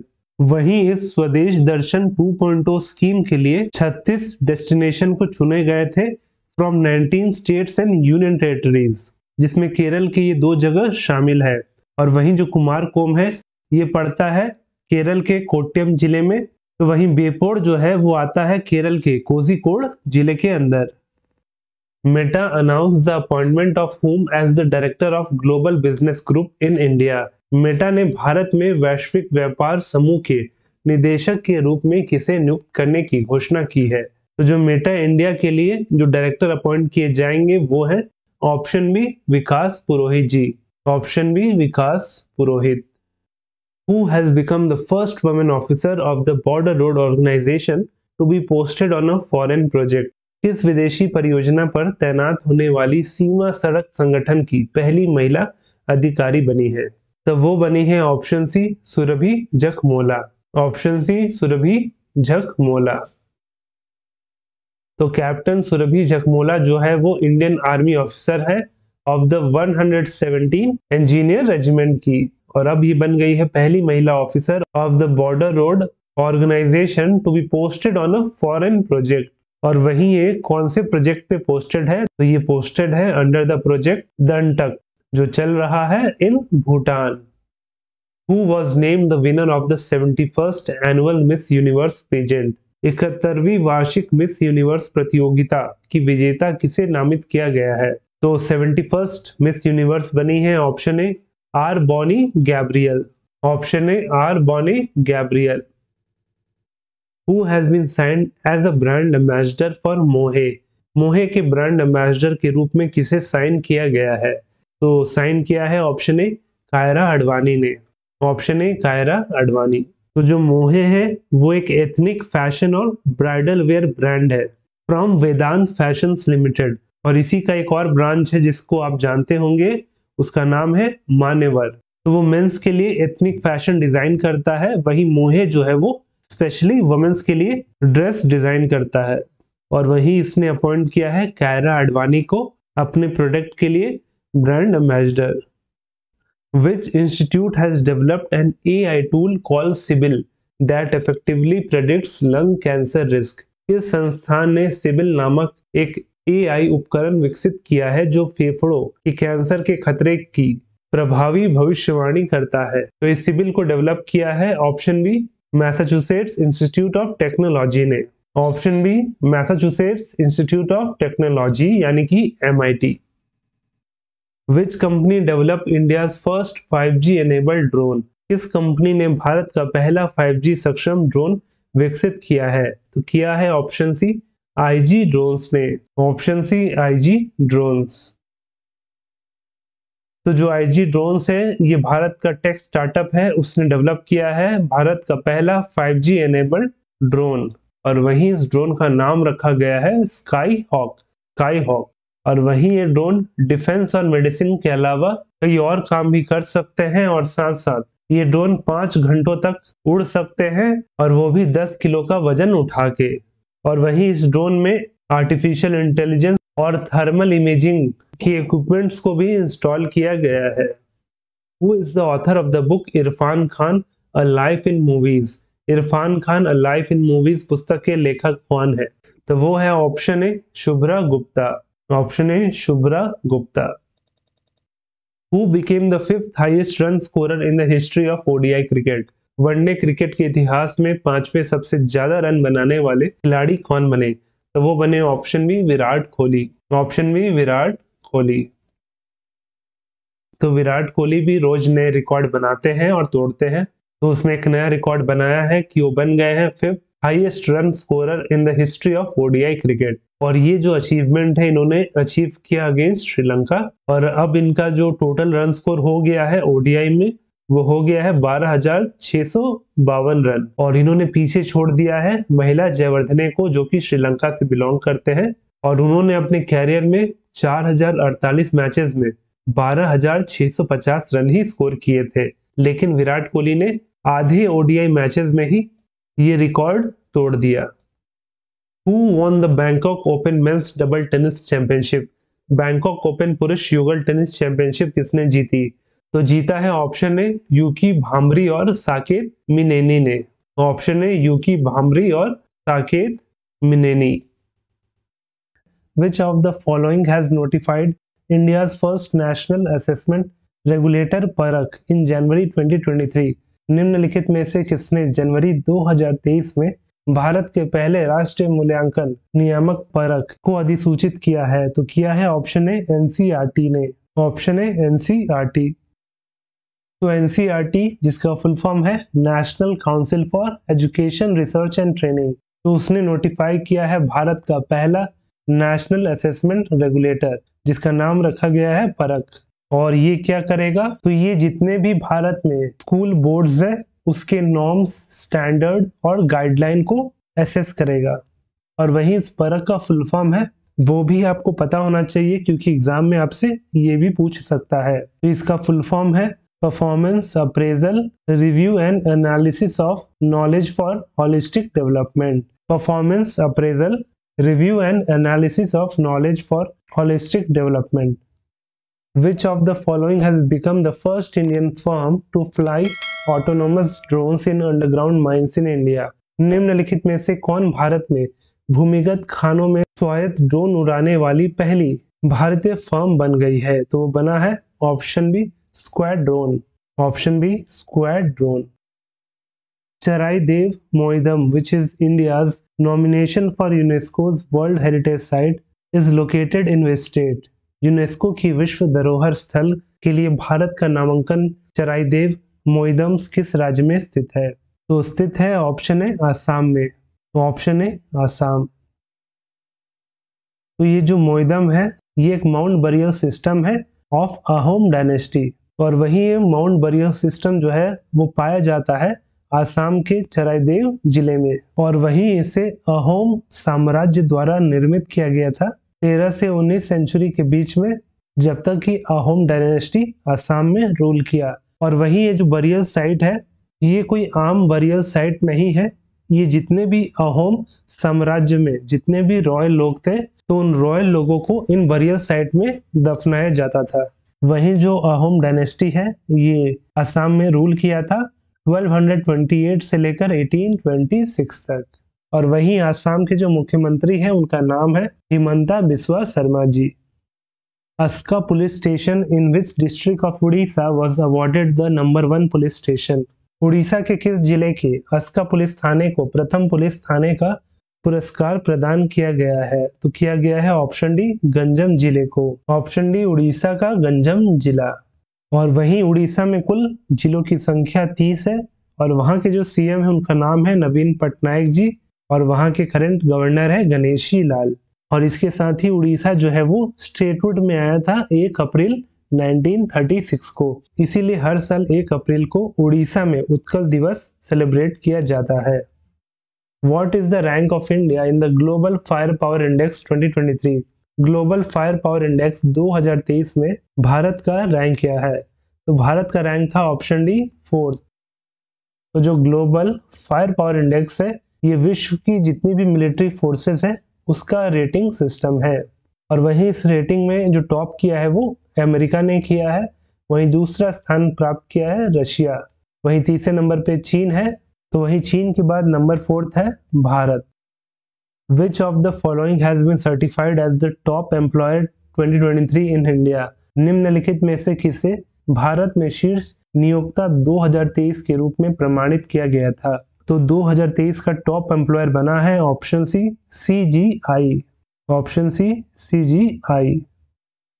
In which states Pudang village did road construction work begin for the first time since India's independence? Bharat की आजादी के बाद पहली बार किस राज्य के पुदांग गांव में सड़क निर्माण कार्य शुरू हुआ? तो वो हुआ ऑप्शन ए छत्तीसगढ़ राज्य में। तो ये जो पुदांग विलेज है ये आता है छत्तीसगढ़ राज्य में। और वहीं छत्तीसगढ़ की बात करें तो छत्तीसगढ़ की राजधानी है रायपुर है। वहीं वहां के CM है भूपेश बाघेल। तो गवर्नर है अनुसुईया उके। अनुसुईया उके। In which district did the ASI यानी कि archaeological survey of India discover 1200-year-old miniature stupas? ASI ने किस जिले में 1200 साल पुराने 2 लघु स्तूपों की खोज की है? तो ASI ने इसे खोज के निकाला है ऑप्शन सी बिहार के नालंदा जिले में। Option C Nalanda. और वहीं बिहार की बात करें तो बिहार में कुल जिलों की संख्या 38 है यानी कि 38 है। और वहीं बिहार की राजधानी है पटना। तो वहाँ के CM है यानी कि मुख्यमंत्री है नीतीश कुमार जी। और इसके साथ ही वहाँ के डिप्यूटी CM है Tejashwi Yadav. Which state CM launch the second phase of Kanti Velugu? किस राज्य के मुख्यमंत्री ने कांति वेलुगु के दूसरे चरण का शुभारंभ किया? तो इसका शुभारंभ किया के चंद्रशेखर राव जी ने। और के चंद्रशेखर राव जो है वो तेलंगाना राज्य के मुख्यमंत्री है। तो इस क्वेश्चन का सही आंसर होगा ऑप्शन सी तेलंगाना। और वही जो कांति वेलुगु है ये एक आई स्क्रीनिंग प्रोग्राम है। Eye screening programme. Which of the following has become the first constitution literate district in India? निम्नलिखित में से कौन सा भारत का पहला संविधान साक्षर जिला बन गया है? तो वो बन गया है ऑप्शन सी केरल का कोल्लम जिला। Option C Kollam district. Which country will have a Doppler weather radar network by 2025? 2025 तक किस देश के पास डॉपलर वेदर रडार नेटवर्क होगा? तो वो होगा ऑप्शन डी भारत के पास। Option D India. तो जितेंद्र सिंह जी ने कहा है जो है union minister of state for earth science. तो उन्होंने कहा है कि India will be covered by doppler weather radar network by 2025। और वहीं इसके पीछे का कारण ये है कि इस डॉपलर वेदर रडार नेटवर्क के तहत एक्सट्रीम वेदर इवेंट को भी एक्यूरेटली प्रेडिक्ट किया जा सकेगा। और वहीं इस टेक्नोलॉजी का जो फायदा है वैसे तो सभी को मिलेगा लेकिन सबसे ज्यादा इसका फायदा पहुंचेगा किसानों को और मछुआरों को। According to Oxfam what percentage of India's total wealth is now owned by the richest 1%? Oxfam के अनुसार भारत की कुल संपत्ति का कितना प्रतिशत अब सबसे अमीर 1% के पास है? तो वो है ऑप्शन सी 40%। यानी कि जो भारत में 1% अमीर लोग जो है वो भारत का 40% टोटल वेल्थ ओन करते हैं। तो भारत में देखा जाए तो सोशल और इकोनॉमिकल लेवल पे बहुत बड़ा डिसबैलेंस है। तो अमीर लोग जो है वो समय के साथ और भी ज्यादा अमीर होते जा रहे हैं। Which country has launched the world's first agriculture-focused satellite called AgriSat-1/ZA008? किस देश ने एग्रीसैट-1 ZA008 नामक दुनिया का पहला कृषि केंद्रित उपग्रह लॉन्च किया है? तो वो दुनिया का पहला देश जिसने पहला एग्रीकल्चर फोकस्ड सैटेलाइट लॉन्च किया है उसका नाम है option A south Africa. Option A south Africa. और वही सैटेलाइट को स्पेसएक्स के फैल्कन 9 रॉकेट की मदद से स्पेस में भेजा गया है। With which country India conducted the 21st edition of exercise Varun in the Indian Ocean? Bharat ने किस देश के साथ हिंद महासागर में अभ्यास वरुण के 21वें संस्करण का आयोजन किया? तो ये जो वरुण एक्सरसाइज है ये होता है भारत और फ्रांस के बीच में। तो इसका सही आंसर होगा ऑप्शन बी फ्रांस। और वहीं इस बायलैटरल नेवल एक्सरसाइज का ये 21वां एडिशन था जो भारत और फ्रांस के बीच में हुआ। और कहाँ? तो इंडियन ओशन में, हिंद महासागर में। और वहीं जो ये एक्सरसाइज है इसे शुरू किया गया था वर्ष 1993 में, लेकिन वर्ष 2001 में इसका नाम बदल के वरुण रखा गया। India and Egypt have announced to hold the first ever military exercise Cyclone 1 in which state? Bharat और मिस्र ने किस राज्य में पहला सैन्य अभ्यास चक्रवात 1 आयोजित करने की घोषणा की है? तो सबसे पहले जो ये बायलैटरल मिलिट्री एक्सरसाइज है साइक्लोन 1, ये कंडक्ट होता है भारत और इजिप्ट के बीच में, और वहीं इस बार ये एक्सरसाइज कंडक्ट किया जाएगा ऑप्शन ए राजस्थान में। Option A Rajasthan. The Indian Navy carried out the mega military exercise AMPHEX 2023 in which state? भारतीय नौसेना ने मेगा सैन्य अभ्यास एम्फेक्स 2023 किस राज्य में किया? तो किया ऑप्शन सी आंध्र प्रदेश में। Option C Andhra Pradesh. Who was conferred with the Pandit Hariprasad Chaurasia lifetime achievement award? Pandit Hariprasad Chaurasia lifetime achievement award से किसे सम्मानित किया गया है? तो किया गया है option B doctor Prabha Atre ji को। Option B Prabha Atre. तो डॉक्टर प्रभा आत्रे जी जो है वो हिंदुस्तानी वोकलिस्ट है और ये बिलोंग करती है फ्रॉम द किराना घराना, और इन्हें इस बार दिया गया है Pandit Hariprasad Chaurasia life time achievement award. और वहीं ये अवार्ड इन्हें दिया है महाराष्ट्र के मुख्यमंत्री एकनाथ शिंदे जी ने। और वहीं इनका जो हिंदुस्तानी संगीत में इतना बड़ा योगदान रहा है कि इन्हें तीनों पद्मा अवार्ड से सम्मानित किया जा चुका है, जिसमें सबसे पहले पद्मश्री जो इन्हें मिला था वर्ष 1990 में, और वहीं पद्मश्री मिलने के बाद ही इन्हें संगीत नाटक अकेडमी से भी सम्मानित किया गया था वर्ष 1991 में। वहीं फिर उसके बाद पद्म भूषण मिला इन्हें 2002 में, और वहीं पिछले साल 2022 में इन्हें मिला था Padma Vibhushan.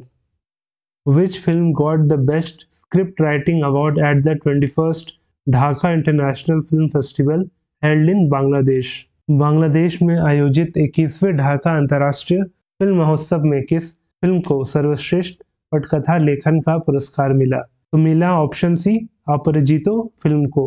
Option C Aparajito film. Who was announced as the winner of the Gaja Capital Business Book Prize 2022? Gaja capital business book prize 2022 के विजेता के रूप में किसे घोषित किया गया? तो किया गया ऑप्शन ए हरीश दामोदरन जी को। Option A Harish Damodaran. Which of the following has bagged the media rights for the Women's Indian Premier League for the period of 2023-27? निम्नलिखित में से किसने 2023-27 की अवधि के लिए महिला इंडियन प्रीमियर लीग के मीडिया अधिकार प्राप्त किया? तो प्राप्त किया ऑप्शन सी वाइकॉम 18 मीडिया ने। Option C Viacom 18 media. Who won the ICC Men's Player of the Month in January 2023? जनवरी 2023 में ICC Men's Player of the Month किसने जीता? तो जीते हैं ऑप्शन ए इंग्लैंड के हैरी ब्रुक ने। Option A Harry Brook. तो इंग्लैंड के हैरी ब्रुक ने ICC Men's Player of the Month award जीता है और the impressive performance in the ICC world test championship series in Pakistan. वहीं अगर बात करें ICC women's player of the month award की, तो ये गया है ऑस्ट्रेलिया की एशले गार्डनर को। Who won the men's single title in Malaysia open badminton 2023? Malaysia open badminton 2023 में पुरुष एकल का खिताब किसने जीता? तो जीता है ऑप्शन बी विक्टर एक्सेलसेन ने। Option B Viktor Axelsen. Which of the following won their 14th Spanish Super Cup title? निम्नलिखित में से किसने अपना 14वां स्पेनिश सुपर कप खिताब जीता? तो जीता है option B Barcelona. Option B Barcelona. तो इस स्पेनिश सुपर कप टाइटल में बार्सिलोना ने अपना 14 टाइटल हासिल किया, और इस बार इस टूर्नामेंट में बार्सिलोना ने हराया रियल मैड्रिड को, वो भी 3-1 से। और वहीं जो ये स्पेनिश सुपर कप है इसका आयोजन हो रहा था सऊदी अरेबिया के रियाद में। वहीं आखिरी बार बार्सिलोना जो है ये कप जीता था वर्ष 2018 में, और इसके बाद फिर इसने इस बार इस टाइटल को जीता है। वहीं जो स्पेनिश सुपर कप टाइटल है ये शुरू हुआ था वर्ष 1982 को। Hashim Amla who announce his retirement from cricket belong to which of the following country? Hashim Amla जिन्होंने क्रिकेट से संन्यास की घोषणा की निम्नलिखित में से किस देश से संबंधित है? तो संबंधित है ऑप्शन बी साउथ अफ्रीका से। Option B South Africa. When is the national girl child day celebrated? राष्ट्रीय बालिका दिवस कब मनाया जाता है? तो मनाया जाता है ऑप्शन ए 24 जनवरी को। ऑप्शन ए 24 जनवरी। तो हर साल 24 जनवरी को मनाया जाता है। और वहीं इस दिन को मनाने की शुरुआत हुई थी वर्ष 2008 में, और इसकी शुरुआत की थी ministry of women and child development ने।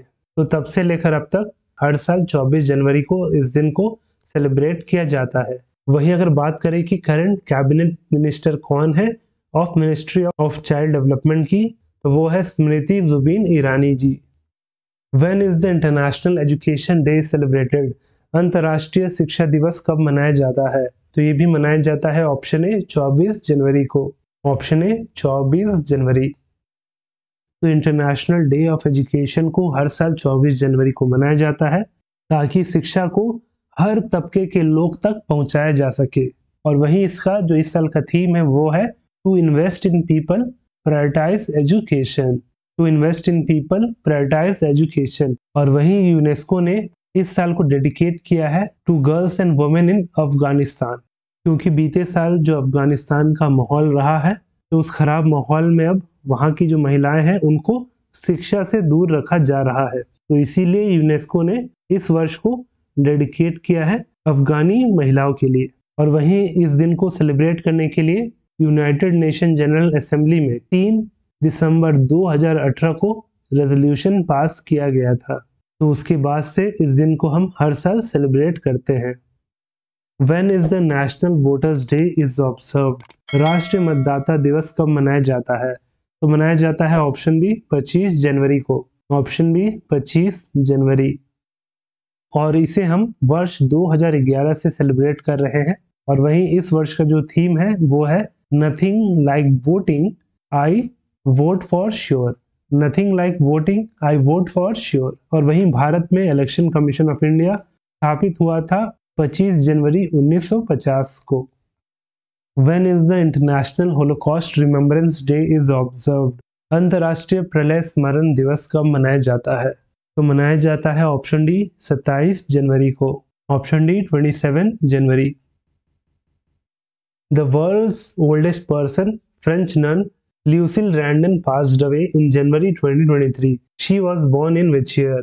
जनवरी 2023 में दुनिया की सबसे वृद्ध व्यक्ति फ्रांसीसी नन ल्यूसिल रैंडन का निधन हो गया। उनका जन्म किस वर्ष हुआ था? तो हुआ था ऑप्शन सी 1904 में। ऑप्शन सी 1904 में।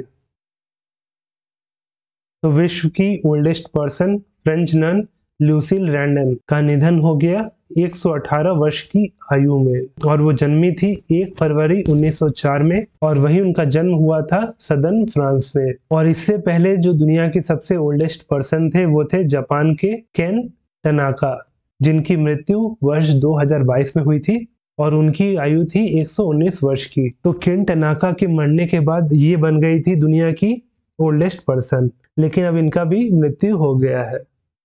नीलमणि फूकन passed away in January 2023, in which year he was awarded the Jnanpith award. जनवरी 2023 में नीलमणि फूकन का निधन हो गया। उन्हें किस वर्ष ज्ञानपीठ पुरस्कार से सम्मानित किया गया था? तो ज्ञानपीठ अवार्ड इन्हें दिया गया था ऑप्शन ए वर्ष 2021 में। ऑप्शन ए वर्ष 2021। रिनोन्ड असामीज पोएट नीलमणि फूकन जी, जिनका हाल में ही निधन हो गया है, और इन्हें वर्ष 2021 में 56 ज्ञानपीठ अवार्ड दिया गया था, जो कि देश का हाईएस्ट लिटरेरी अवार्ड है। और इनके कुछ और अवार्ड्स भी देख लेते हैं, जैसे कि 1981 में यानी कि 1981 में इन्हें साहित्य अकादमी अवार्ड से भी सम्मानित किया गया था। उसके बाद 1990 में भारत सरकार ने इन्हें पद्मश्री से सम्मानित किया था। और जाते जाते हमारा ये जो लेक्चर का PDF है आपको हमारे टेलीग्राम चैनल प्रेप नेशन में मिल जाएगा, जिसका लिंक नीचे डिस्क्रिप्शन में दिया गया है। आप वहां पे जाके उसे फ्री में डाउनलोड कर सकते हैं। और अगर वीडियो अच्छा लगा हो तो वीडियो को लाइक जरूर करें और साथ में हमारे चैनल प्रेप नेशन को सब्सक्राइब करें।